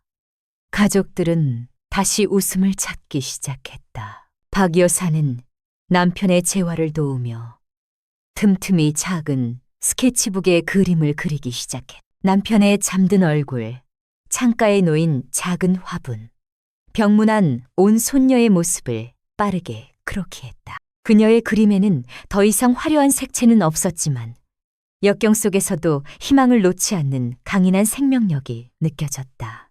퇴원을 몇 주 앞둔 어느 주말 오후였다. 서영은 병실에서 시아버지의 다리를 주물러드리고 있었다. 박 여사는 창가에 앉아 스케치를 하고 있었다. 그때 시아버지가 서영을 물끄러미 바라보더니 박 여사를 향해 말했. 여보, 우리 며느리 고생 많았다. 그리고는 성치 않은 왼손을 들어 서영의 손을 힘겹게 토닥였. 그 투박한 손길에서 말로 다 표현하지 못하는 고마움과 미안함이 고스란히 전해졌다. 서영은 울컥 차오르는 감정을 누르며 애써 웃어 보였다. 아니에요, 아버님. 가족이잖아요. 얼른 건강해지셔서 저랑 하윤이 맛있는 거 많이 사주셔야 해요. 창가에 앉아있던 박 여사가 조용히 다가와 서영의 다른 쪽 손을 잡았. 그래, 네 말이 맞다. 우린 가족이지. 서영아, 정말 고맙다. 네가 없었으면 나 혼자서는 절대 못 버텼을 거야. 네가 우리 집안의 기둥이다. 그 순간 서영은 깨달았다. 지난 몇 달간의 시간은 단순히 힘든 간병의 시간이 아니었다. 그것은 서로의 가장 약하고 아픈 모습을 보듬어 안으며 이 가족이 진정으로 하나가 되는 과정이었음을. 과거 하윤이를 낳았을 때 시어머니가 자신에게 베풀었던 희생을 이제 자신이 다른 형태로 되갚으며 비로소 서로의 삶에 깊이 스며들게 된 것이었다. 시아버지는 마침내 휠체어를 타고 집으로 돌아왔다. 예전처럼 자유롭게 걷지는 못했지만 가족의 품으로 돌아왔다는 사실만으로도 집안은 다시 활기로 가득 찼다. 박 여사는 남편을 위한 건강식을 만들고 재활을 도우면서도 일주일에 2번은 꼭 화실에 가서 그림을 그렸다. 그녀는 더 이상 남편과 가족을 위해 자신의 삶을 희생하지 않았다. 오히려 자신의 삶을 단단히 지켜내는 것이 가족 모두를 위한 길임을 깨달은 듯했다. 서영도 자신의 일상으로 돌아왔다. 다시 치열하게 일하고 엄마로서 하윤이를 챙겼다. 하지만 이제 그녀의 마음 한구석에는 늘 시부모님에 대한 따뜻한 염려가 자리 잡고 있었다. 주말마다 시댁을 찾는 발걸음은 더 이상 의무감이 아니었다. 함께 고난을 이겨낸 전우를 만나러 가는 듯한 든든함과 애틋함이 그 자리를 대신했다. 어느 맑은 봄날, 박 여사의 2번째 작은 전시회가 열렸다. 이번 전시회의 주제는 기다림이었다. 전시회 중앙에는 가장 큰 캔버스가 걸려 있었다. 그 그림에는 병원 침대에 누워 잠든 남편의 곁을 아내가 지키고 그 병실 문틈으로 며느리와 손녀가 따뜻한 눈빛으로 안을 들여다보는 모습이 담겨 있었다. 그림의 제목은 봄은 온다였다. 서영은 그 그림 앞에서 한참을 서 있었다. 차갑고 절망적이었던 그 겨울의 기억이 시어머니의 붓끝에서 이토록 따뜻하고 희망적인 풍경으로 재탄생했다는 사실이 믿기지 않았다. 그림 속의 4사람은 서로를 바라보고 있지 않았지만 그들 사이에 흐르는 보이지 않는 끈끈한 유대감이 보는 이의 마음까지 뭉클하게 만들었다. 그때 휠체어를 탄 시아버지를 밀며 박 여사가 다가왔다. 시아버지는 자신의 모습이 담긴 그림을 한참 동안 바라보더니 아내의 손을 꼭 잡았다. 고맙소, 영감. 이렇게 멋지게 그려줘서 제가 더 고맙죠. 다시 이렇게 함께 그림을 보러 와주셔서.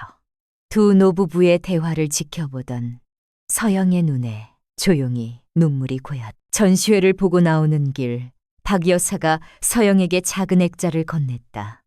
그 안에는 전시회에 걸렸던 그림을 작게 축소한 복사본이 담겨 있었다. 네게 주고 싶어서 따로 하나 만들었다.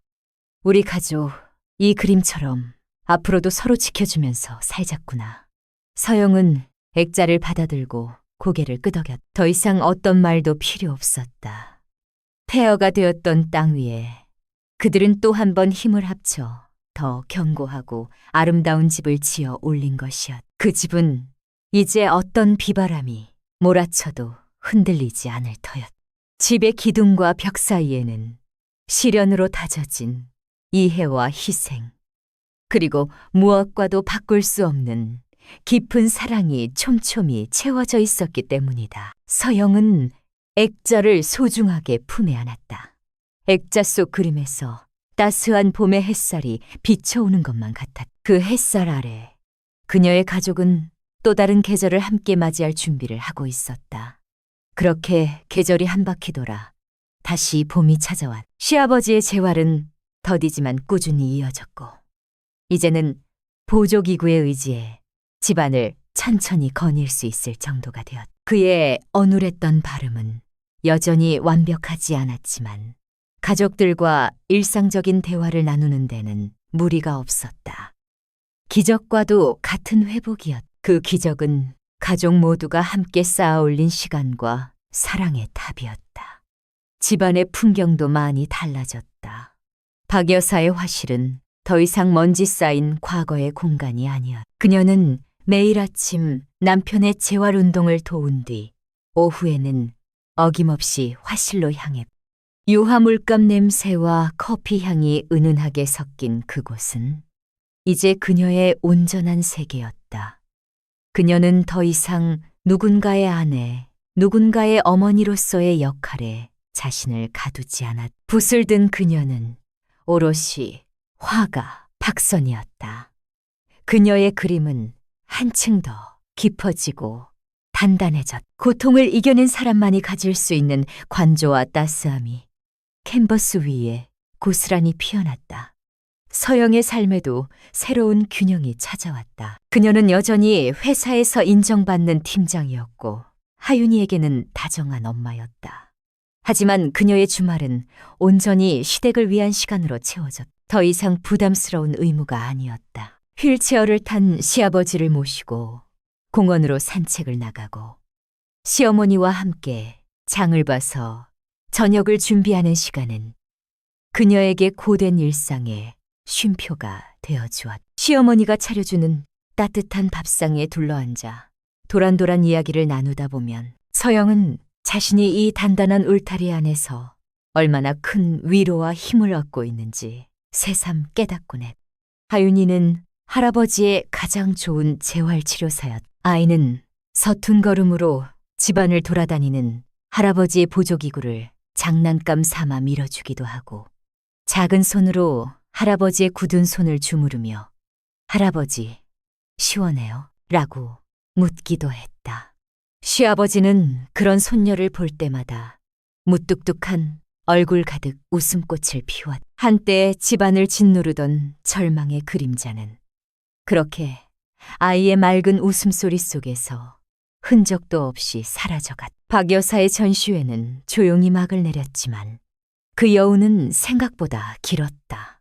어느 날 오후 박 여사는 화실에서 그림을 그리다 낯선 번호로 걸려온 전화를 받았다. 자신을 갤러리연의 큐레이터 김민준이라고 소개한 남자였다. 그는 박 여사의 전시회 마지막 날 우연히 그림을 보게 되었다며 특히 봄은 온다 라는 작품에 깊은 감명을 받았다고 했다. 박선희 작가님, 실례가 안 된다면 한번 찾아뵙고 작품에 대해 좀 더 깊은 이야기를 나눠보고 싶습니다.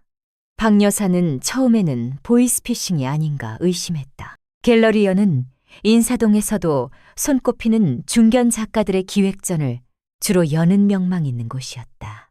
그런 곳의 큐레이터가 자신 같은 무명 노인에게 무슨 볼 일이 있단 말인가. 그녀는 제가 뭐 대단한 작가라고 드릴 말씀이 없습니다. 라며 정중히 거절했다. 하지만 김 큐레이터는 끈질겼다. 그는 며칠에 한 번씩 전화를 걸어 박 여사의 그림이 가진 힘에 대해 이야기했다. 기교는 투박할지 몰라도 삶의 진정성이 담긴 이야기가 보는 사람의 마음을 움직인다고 했다. 그의 진심 어린 설득에 박 여사의 굳게 닫혔던 마음도 조금씩 흔들리기 시작했다. 결국 그녀는 주말에 서영과 지훈이 있을 때 한번 집으로 와보라고 마지못해 허락했다. 약속한 주말 30대 후반으로 보이는 세련된 인상의 김 큐레이터가 정중한 태도로 집을 방문했다. 그는 거실에 걸린 봄은 온다 복사본 액자를 한참 동안 바라보더니 조심스럽게 입을 열었다. 작가님, 제가 이 그림 앞에서 거의 10분을 서 있었습니다. 보통의 가족 그림과는 다른 아주 깊은 서사가 느껴졌습니다. 절망 속에서도 서로를 향한 시선을 놓지 않는 저 인물들의 모습에서 역설적으로 엄청난 희망을 보았습니다. 이건 단순히 기술로 그릴 수 있는 그림이 아닙니다. 삶으로 그려낸 그림이죠. 그의 말에 박 여사는 물론 곁에 있던 서영과 지훈도 가슴이 뭉클해졌. 그 그림에 담긴 고통과 사랑의 시간을 온전히 이해받는 기분이었다. 김 큐레이터는 박 여사의 화실을 둘러보며 또 한 번 감탄했다. 먼지 쌓인 옛 그림부터 최근에 그린 풍경화와 크로키까지. 그녀의 작품 세계를 꼼꼼히 살핀 그는 마침내 본론을 꺼냈다. 작가님, 저희 갤러리에서 개인전을 열어보시는 게 어떻겠습니까? 박선희 작가님의 삶이 담긴 그림들로요. 저는 이 그림들이 더 많은 사람들에게 위로와 희망을 줄 수 있다고 확신합니다. 그 제안에 모두가 숨을 죽였다. 박 여사는 손사래를 쳤다. 말도 안 되는 소리 마세요. 나는 그냥 늙은 아마추어일 뿐입니다. 이런 내가 어떻게 그런 큰 전시회에.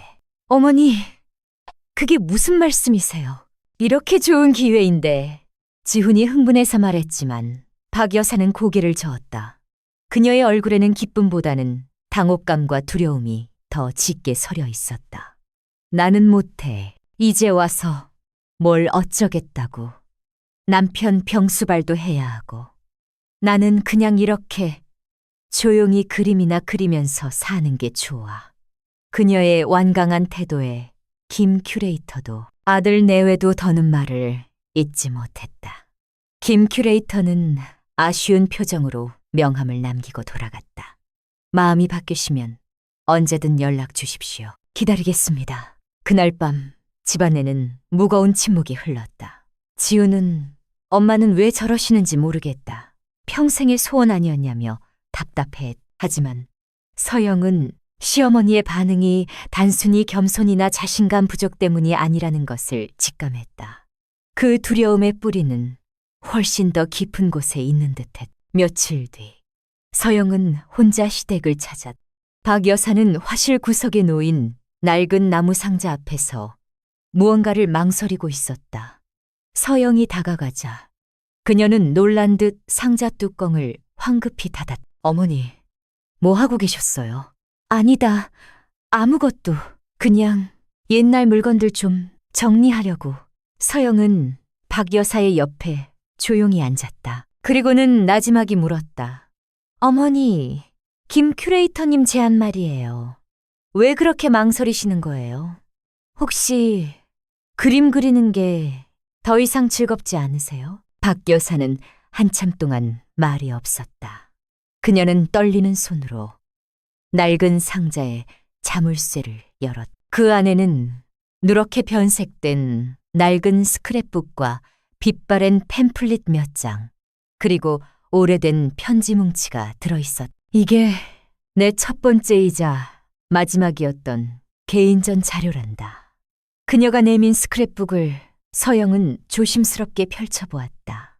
1970년대 신문 기사들이 빼곡히 붙어 있었다. 촉망받는 신의 여성화가 박선희. 첫 개인전 개최라는 제목의 작은 기사도 눈에 띄었다. 흑백 사진 속 젊은 시절의 시어머니는 긴 생머리에 수줍은 미소를 띤 낯설지만 아름다운 모습이었다. 그때 내 나이가 25이었지. 미대를 막 졸업하고 세상을 다 가진 것처럼 겁이 없었어.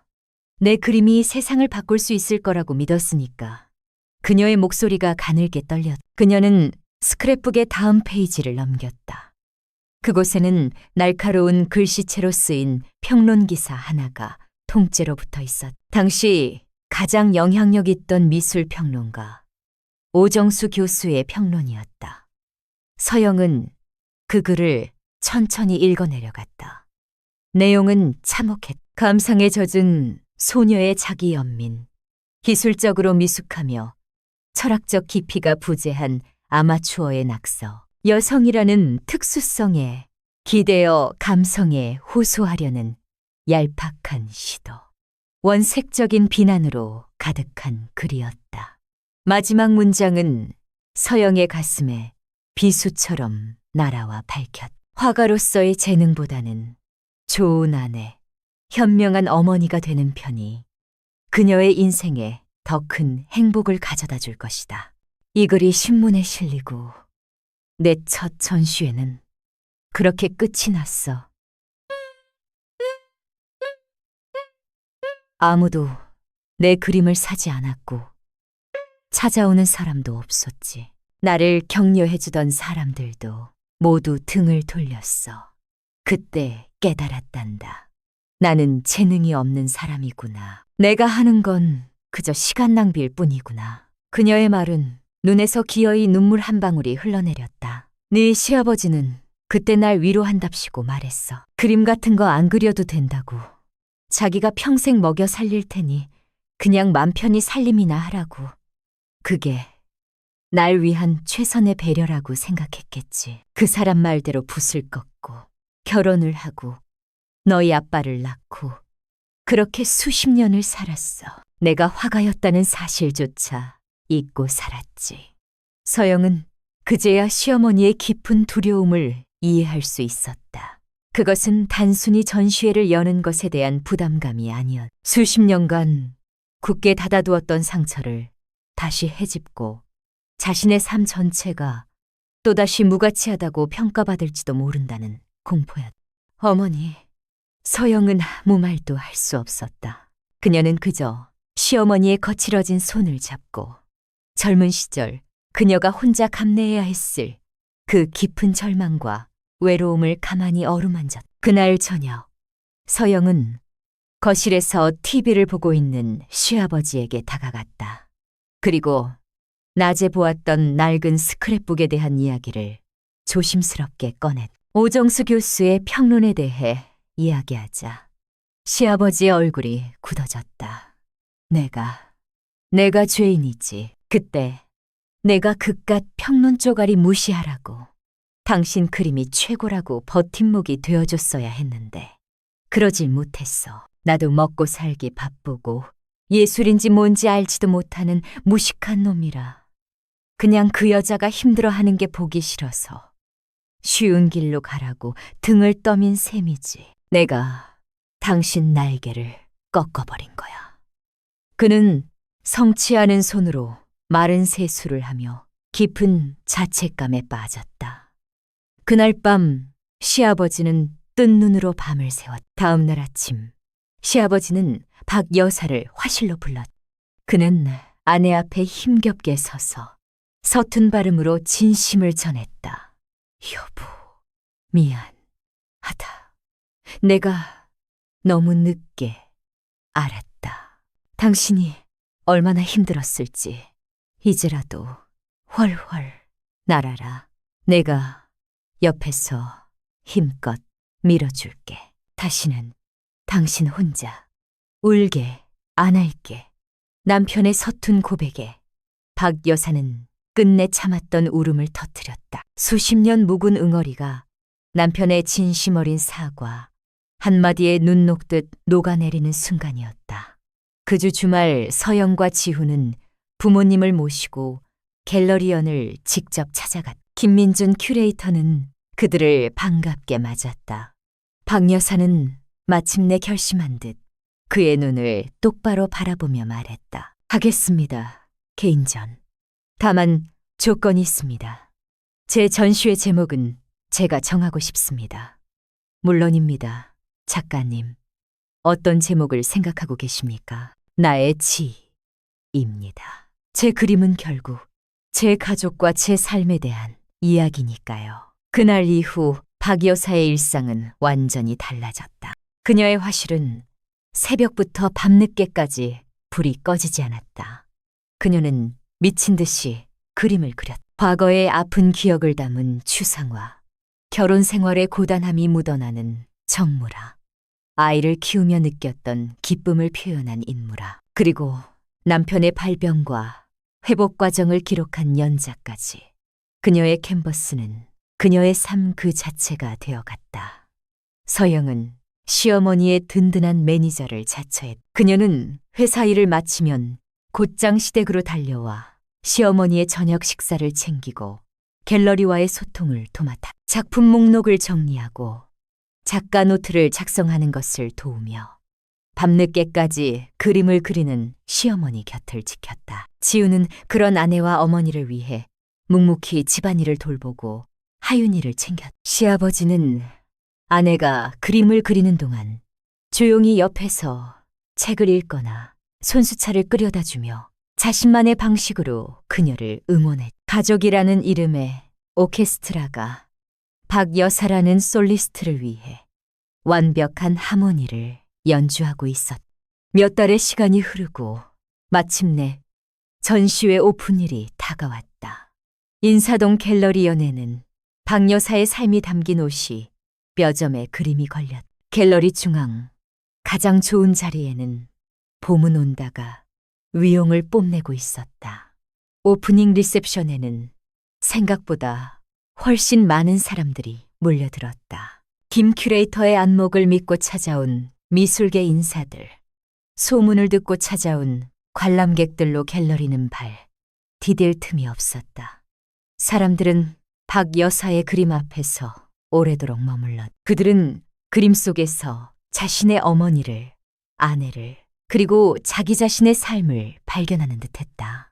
여기저기서 조용한 감탄과 훌쩍이는 소리가 들려왔다. 서영과 지훈, 그리고 휠체어를 탄 시아버지는 갤러리 한편에서 자랑스러운 눈으로 그 광경을 지켜보고 있었다. 박 여사는 곱게 한복을 차려입고 수줍지만 당당한 미소로 손님들을 맞고 있었다. 그때 갤러리 입구에 백발이 성성한 노신사 한 명이 들어섰다. 그는 지팡이에 몸을 의지한 채 천천히 그림들을 둘러보았다. 그의 시선이 갤러리 중앙에 걸린 봄은 온다에 닿는 순간 그의 걸음이 멈췄다. 그는 한참 동안 그림에서 눈을 떼지 못했다. 그의 눈시울이 붉게 물드는 것을 서영은 똑똑히 보았다. 김 큐레이터가 그에게 다가가 조용히 말을 건넸다. 오정수 선생님, 어떻게 오셨습니까? 평론가 오정수, 수십 년 전 박 여사에게 지울 수 없는 상처를 남겼던 바로 그 사람이었다. 그는 김 큐레이터의 말을 듣지 못한 듯 그림에 홀린 사람처럼 중얼거렸다. 이런 그림을 낙서라고 했던가. 내가 평생을 바쳐도 그려내지 못할 삶을 늙은 내 눈은 이제야 알아보는군. 그는 박 여사에게 다가가지 않았다. 그저 멀리서 그녀를 한참 동안 바라보다가 조용히 고개를 숙이고는 갤러리를 빠져나갔다.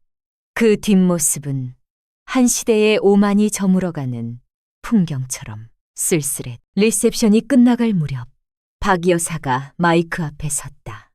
그녀는 찾아와준 사람들에게 감사를 표하고 김 큐레이터에게 고마움을 전했다. 그리고 마지막으로 갤러리 한편에 서 있는 가족들을 향해 시선을 돌렸다. 저는 오늘에야 제 인생 최고의 걸작이 무엇인지 깨달았습니다. 그것은 캔버스 위에 그린 그림이 아니라 바로 저의 가족입니다. 저의 남편, 아들, 그리고 세상 무엇과도 바꿀 수 없는 나의 사랑하는 며느리, 서영이. 이 모든 그림은 그들이 없었다면 결코 완성될 수 없었을 겁니다. 나의 집, 나의 가족에게 이 전시를 바칩니다. 박 여사의 눈에는 눈물이 가득 고여 있었다. 서영도, 지훈도, 시아버지도 함께 울고 있었다. 갤러리 안은 뜨거운 박수 소리로 가득 찼다. 그 순간 박 여사는 더 이상 과거의 상처에 얽매인 패배자가 아니었다. 자신의 삶을 예술로 승화시킨 위대한 승리자였다. 전시회는 대성공을 거두었다. 거의 모든 작품이 판매되었고 여러 매체에서 혜성처럼 나타난 70대 신인 작가라며 그녀의 이야기를 앞다투어 보도했다. 박 여사는 하루아침에 유명인사가 되었지만 그녀의 일상은 크게 달라지지 않았다. 그녀는 여전히 남편의 재활을 돕고 손녀와 그림을 그리고 서영과 함께 저녁을 준비했다. 다만 그녀의 어깨는 한결 가벼워 보였고 얼굴에는 그늘 대신 평온한 자신감이 깃들어 있었다. 어느 주말 오후 서영의 가족은 모두 시댁에 모였다. 박 여사는 거실 테이블에 커다란 백지를 펼쳐놓았다. 하윤아, 이리 오너라. 할머니랑 같이 우리 가족 그림 그려볼까? 하윤이는 신이 나서 달려와 크레파스를 집어들었다. 박 여사는 하윤이의 손을 잡고 아빠, 엄마, 할머니를 그리게 했다. 마지막으로 시아버지가 휠체어를 타고 다가와 떨리는 손으로 하윤이를 도와 휠체어 탄 할아버지의 모습을 그려넣었다. 서툴고 삐뚤빼뚤했지만 세상에서 가장 행복한 가족의 모습이 그 안에 담겨 있었다. 서영은 그 모습을 가만히 바라보았다. 시어머니의 작은 전시회에서 시작된 봄은 이제 온 가족의 마음속에 활짝 만개하여 영원히 지지 않을 계절을 만들어내고 있었다. 시련의 겨울을 함께 통과하며 더 단단해진 이 집안에서 그들은 서로의 가장 따뜻한 풍경이 되어주고 있었다. 서영은 자신의 품에 안겨있는 작은 액자, 봄은 온다를 가만히 쓸어보았다. 그림 속에서뿐만 아니라 현실 속에서도 그들의 봄은 눈부시게 빛나고 있었다. 그리고 그 봄은 이제 막 시작일 뿐이었다.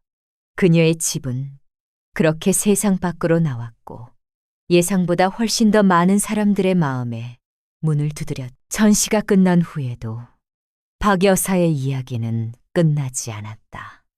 오히려 그것은 새로운 시작의 서곡에 불과했다. 전시회의 성공은 가족의 일상에 잔잔하지만 분명한 파문을 일으켰다. 아침 식탁에는 신문과 잡지가 쌓이기 시작했다. 70대 무명 화가의 눈부신 데뷔, 삶을 그려낸 화가, 박선희, 한국 화단에 신선한 충격을 던지다와 같은 제목의 기사들이 연일 지면을 장식했다. 방송국에서는 다큐멘터리 제작을 제안해왔고 유명 아트 매거진에서는 심층 인터뷰를 요청했다. 어머니, 월간미술에서 연락 왔어요. 다음 달 특집 기사로 어머니 이야기를 싣고 싶대요. 작업실 사진도 찍고요. 서영이 상기된 목소리로 말했지만 박 여사는 그저 묵묵히 남편의 아침약을 챙기고 있었다. 그런 건 다 뭘 하러.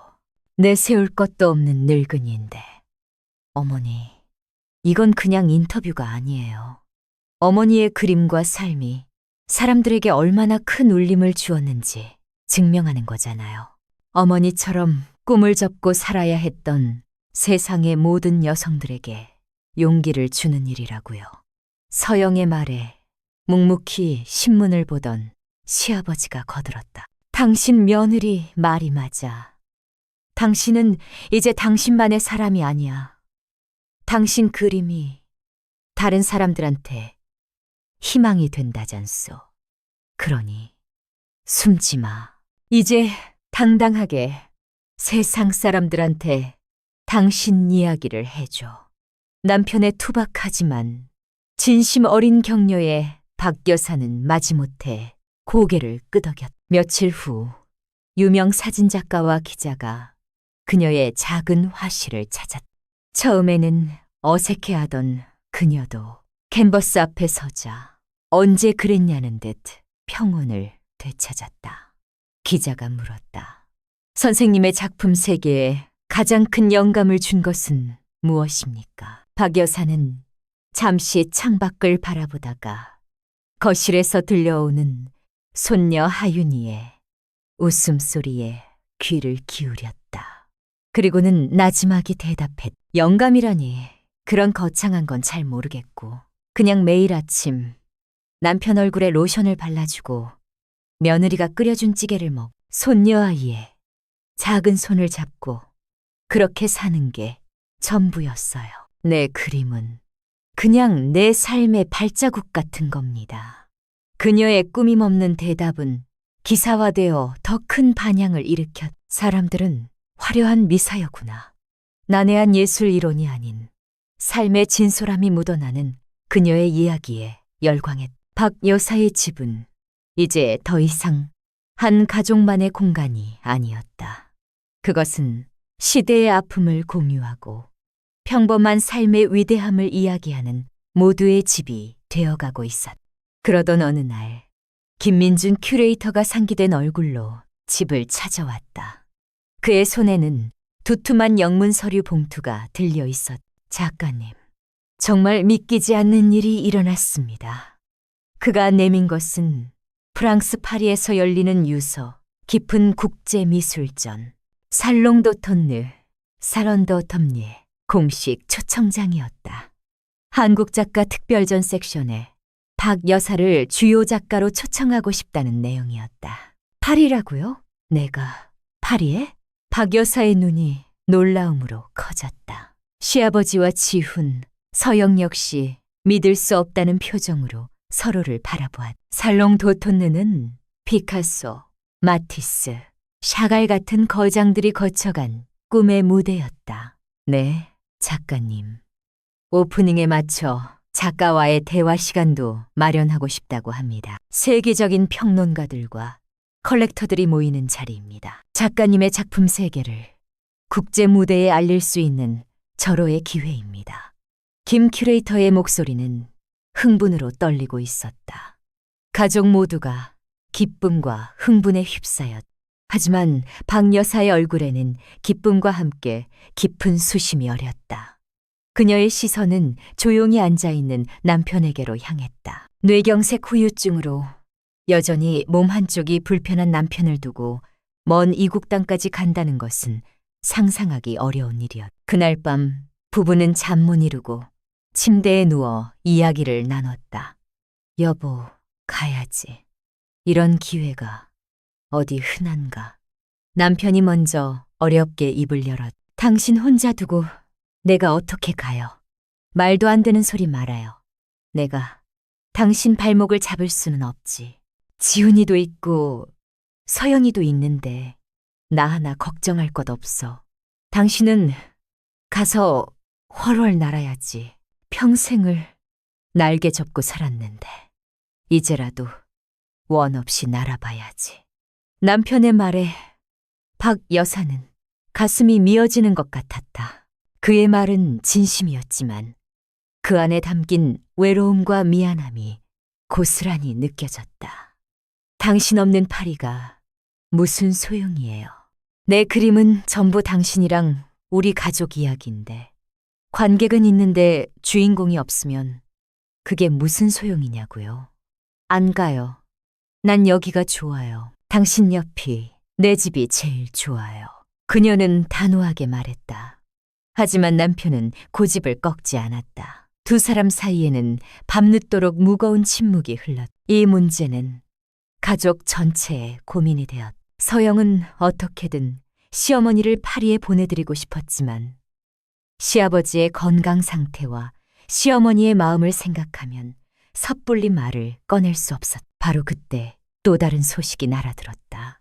평론가 오정수가 국내 최고 권위의 미술 잡지에 삶이라는 이름의 위대한 걸작이라는 제목의 장문의 평론을 기고한 것이다. 그는 자신의 지난 과오를 직접적으로 언급하지는 않았지만 박선희 작가의 작품 세계를 분석하며 자신의 낡은 비평적 관점이 얼마나 편협했는지를 에둘러 고백했다. 작가의 붓은 기교를 넘어선 경지에 이르렀다. 그것은 삶을 통과한 자만이 가질 수 있는 깊이이며 세월을 견뎌낸 자만이 그려낼 수 있는 색채다. 그녀의 캔버스 앞에서 우리는 한 여성의 개인사를 넘어 우리 모두의 어머니와 아내 그리고 시대를 관통하는 역사를 마주하게 된다. 나는 감히 말한다. 이것은 단순한 그림이 아니라 고통을 끌어안고 희망을 피워낸 삶 그 자체이며 그렇기에 우리 시대의 가장 위대한 걸작 중 하나라고. 마지막 문장을 읽는 서영의 눈에 눈물이 고였다. 수십 년 전 한 젊은 여성 화가의 날개를 꺾었던 그 날카로운 펜이 이제는 그녀를 하늘 높이 밀어올리는 가장 든든한 날개가 되어준 것이다. 서영은 잡지를 들고 곧장 시댁으로 달려갔다. 온 가족이 거실에 모여 앉아 서영이 읽어주는 평론을 들었다. 모두의 얼굴에 만감이 교차했다. 특히 시아버지는 아무 말 없이 눈물만 뚝뚝 흘렸다. 그의 오랜 죄책감이 마침내 용서받고 씻겨 내려가는 순간이었다. 그 평론은 박 여사의 마음을 움직인 결정적인 계기가 되었다. 이것은 이제 그녀 혼자만의 문제가 아니었다. 그녀의 그림은 그녀의 삶을 넘어 다른 이들에게 의미를 주는 존재가 되어 있었다. 며칠을 고민하던 서영이 마침내 해결책을 내놓았다. 아버님, 어머님, 우리 다 같이 가요, 파리에. 뭐? 우리가 다? 지훈이 놀라 되물었다. 네. 아버님 주치의 선생님께 소견서 받고 비행기랑 숙소도 휠체어 편한 곳으로 알아보면 돼요. 제가 휴가 내고 전부 준비할게요. 어머니의 가장 중요한 작품은 나의 집이잖아요. 그럼 그 집이 통째로 파리로 가면 되는 거 아니에요? 아버님이랑 아버님 그림자가 담긴 작품들 앞에서 어머니가 직접 세상 사람들한테 그 이야기를 들려주셔야죠. 서영의 대담한 제안에 모두가 할 말을 잃었다. 그것은 분명 무모하고 힘든 여정일 터였다. 하지만 그 순간 가족들의 눈빛이 반짝이기 시작했다. 불가능할 것 같았던 꿈이 손에 잡힐 듯한 현실로 다가오고 있었다. 시아버지는 떨리는 손으로 아내의 손을 잡았다. 갑시다. 여보, 당신 그림 속 주인공이 관객들한테 인사하러 갑시다. 그날부터 서영은 파리 프로젝트의 총책임자가 되었다. 그녀는 낮에는 회사 일을 처리하고 밤에는 항공편과 숙소, 현지 이동수단, 병원 정보까지 꼼꼼하게 체크했다. 지우는 아내를 도와 묵묵히 서류 작업을 하고 박 여사는 파리에서 선보일 새로운 작품 구상에 몰두했다. 그녀의 분놀림은 이전보다 한결 더 자유롭고 힘이 넘쳤다. 시아버지 역시 매일 꾸준히 재활 치료를 받으며 먼 여행을 위한 체력을 길렀다. 가족이라는 이름의 배가 파리라는 새로운 항구를 향해 함께 돛을 올린 것이다. 몇 주 후 그들은 인천공항에 서 있었다. 휠체어에 앉은 남편의 손을 꼭 잡은 박 여사. 듬직하게 부모님을 챙기는 아들 지훈. 모든 것을 진두지휘하는 야무진 며느리 서영. 그리고 할머니의 그림이 그려진 작은 에코백을 맨 손녀 하윤까지. 그들의 모습은 마치 나의 집이라는 제목의 살아있는 그림 같았다. 파리는 그들을 따뜻하게 맞아주었다. 센 강은 은빛으로 반짝였고 고풍스러운 건물들은 그 자체로 예술 작품이었다. 그들은 전시가 열릴 그랑 팔레, 그랜 팔레이스를 먼저 둘러보았다. 거대한 유리돔 아래 전 세계에서 온 예술 작품들이 저마다의 빛을 뽐내고 있었다.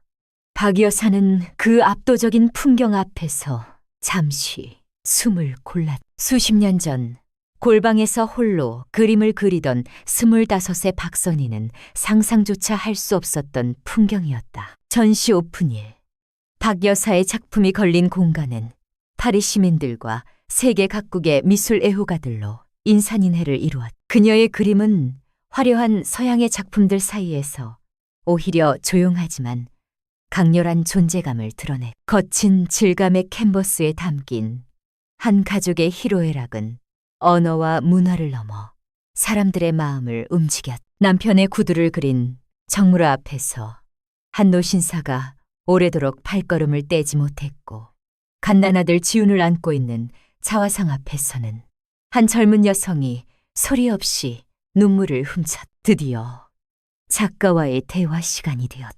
박 여사는 서영의 부축을 받아 단상에 올랐다. 수많은 외국인들의 시선 앞에서 그녀는 떨리는 목소리로 서영의 통역을 통해 자신의 이야기를 시작했다. 저는 유명한 화가가 아닙니다. 그냥 한 남자의 아내이고 한 아이의 어머니이고 이제는 한 아이의 할머니가 된 평범한 여자입니다. 그녀는 미술 이론이나 거창한 담론을 이야기하지 않았다. 대신 남편이 처음 뇌경색으로 쓰러졌던 날의 절망, 아들이 첫 월급을 타서 내밀었던 빨간 내복의 온기, 며느리와 함께 김치를 담그며 느꼈던 소소한 행복에 대해 이야기했다. 제 그림들은 제 삶의 일기장입니다. 이 그림은 남편의 병상을 지키며 1000번도 더 그렸던 남편의 손입니다. 그리고 저 그림은 제게 다시 붓을 잡을 용기를 준 제 며느리의 미소입니다. 저의 집이 없었다면 이 그림들도 없었을 겁니다. 그녀의 진솔한 이야기가 끝나자 장내에는 잠시 정적이 흘렀다. 이윽고 우레와 같은 박수 소리가 터져나왔다. 객석 한편에서 휠체어에 앉아있던 남편은 뜨거운 눈물을 흘리고 있었다. 그의 아내가 그의 삶이 세상의 중심에서 가장 눈부시게 빛나고 있었다. 파리에서의 전시는 대성공이었다. 유럽의 유력 매체들은 가장 한국적인 이야기로 세계를 감동시킨 화가라며 그녀의 등장을 대서특필했다. 몇몇 작품은 현장에서 유럽의 유명 미술관에 소장되기로 결정되었다. 모든 일정을 마치고 한국으로 돌아오는 비행기 안에서 박 여사는 창밖의 구름을 보며 조용히 남편의 손을 잡았다. 그녀의 인생에서 가장 길고도 아름다운 여행이었다. 한국에 돌아온 후 박 여사에게는 더 많은 변화가 찾아왔다. 하지만 그녀는 대부분의 인터뷰와 방송 출연 제의를 정중히 거절했다. 대신 그녀는 자신의 작은 화실을 개방하기로 결심했다. 어머니, 화실을요? 그래, 나처럼 결혼하고 아이 낳고 그림 그릴 기회를 놓쳐버린 여자들이 세상에 얼마나 많겠니? 그 사람들에게 이 작은 공간이라도 내주고 싶어. 와서 같이 그림도 그리고 사는 이야기도 나누고 그렇게 서로에게 힘이 되어주면 좋겠다. 그녀의 화실은 박선희의 집이라는 이름의 작은 사랑방이 되었다. 경력이 단절된 젊은 엄마들, 뒤늦게 그림을 배우고 싶은 중년 여성들이 하나둘 모여들기 시작했다. 박 여사는 그들에게 그림 기술을 가르치기보다 그들의 삶의 이야기에 귀를 기울여 주었다. 그녀의 화실은 붓과 물감뿐만 아니라 눈물과 웃음, 그리고 서로를 향한 따뜻한 위로로 가득 찼다. 1년 후 어느 화창한 봄날이었다. 박선희의 집에서는 작지만 의미 있는 전시회가 열렸다. 바로 그곳에서 그림을 배운 엄마 작가들의 첫 번째 단체전이었다. 박 여사는 자신의 전시회 때보다 더 분주하고 행복한 얼굴로 손님들을 맞았다. 갤러리 한편에는 서툴지만 진심이 담긴 그림들이 걸려 있었다. 아이의 잠든 얼굴, 저녁 창거리를 담은 장바구니, 남편의 낡은 셔츠, 그녀의 집에서 시작된 봄은 이제 더 많은 집들로 퍼져나가 각자의 꽃을 피우고 있었다. 서영은 남편 지훈의 팔짱을 끼고 하윤이의 손을 잡고 그 풍경을 바라보았다. 시아버지는 휠체어에 앉아 예전보다 훨씬 건강해진 얼굴로 사람들과 인사를 나누고 있었다. 시어머니는 젊은 작가들의 등을 두드리며 격려해주고 있었다. 한 사람의 꺾였던 꿈이 다시 피어나 이제는 온 세상을 향한 울창한 숲을 이루고 있었다. 서영은 문득 깨달았다. 시어머니의 삶과 그림이 그토록 큰 울림을 주었던 이유는 그 안에 시련을 이겨낸 한 인간의 위대함뿐만 아니라 그 곁을 지키고 함께 아파하며 끝내 희망을 만들어낸 가족이라는 이름의 가장 완벽한 걸작이 담겨 있었기 때문이라는 것을. 그녀의 집은 이제 세상을 향한 캠퍼스가 되었고, 그곳의 봄은 이제 더 많은 이들의 목소리로 그려지고 있었다. 영원히 끝나지 않을 따뜻하고 눈부신 봄의 이야기였다.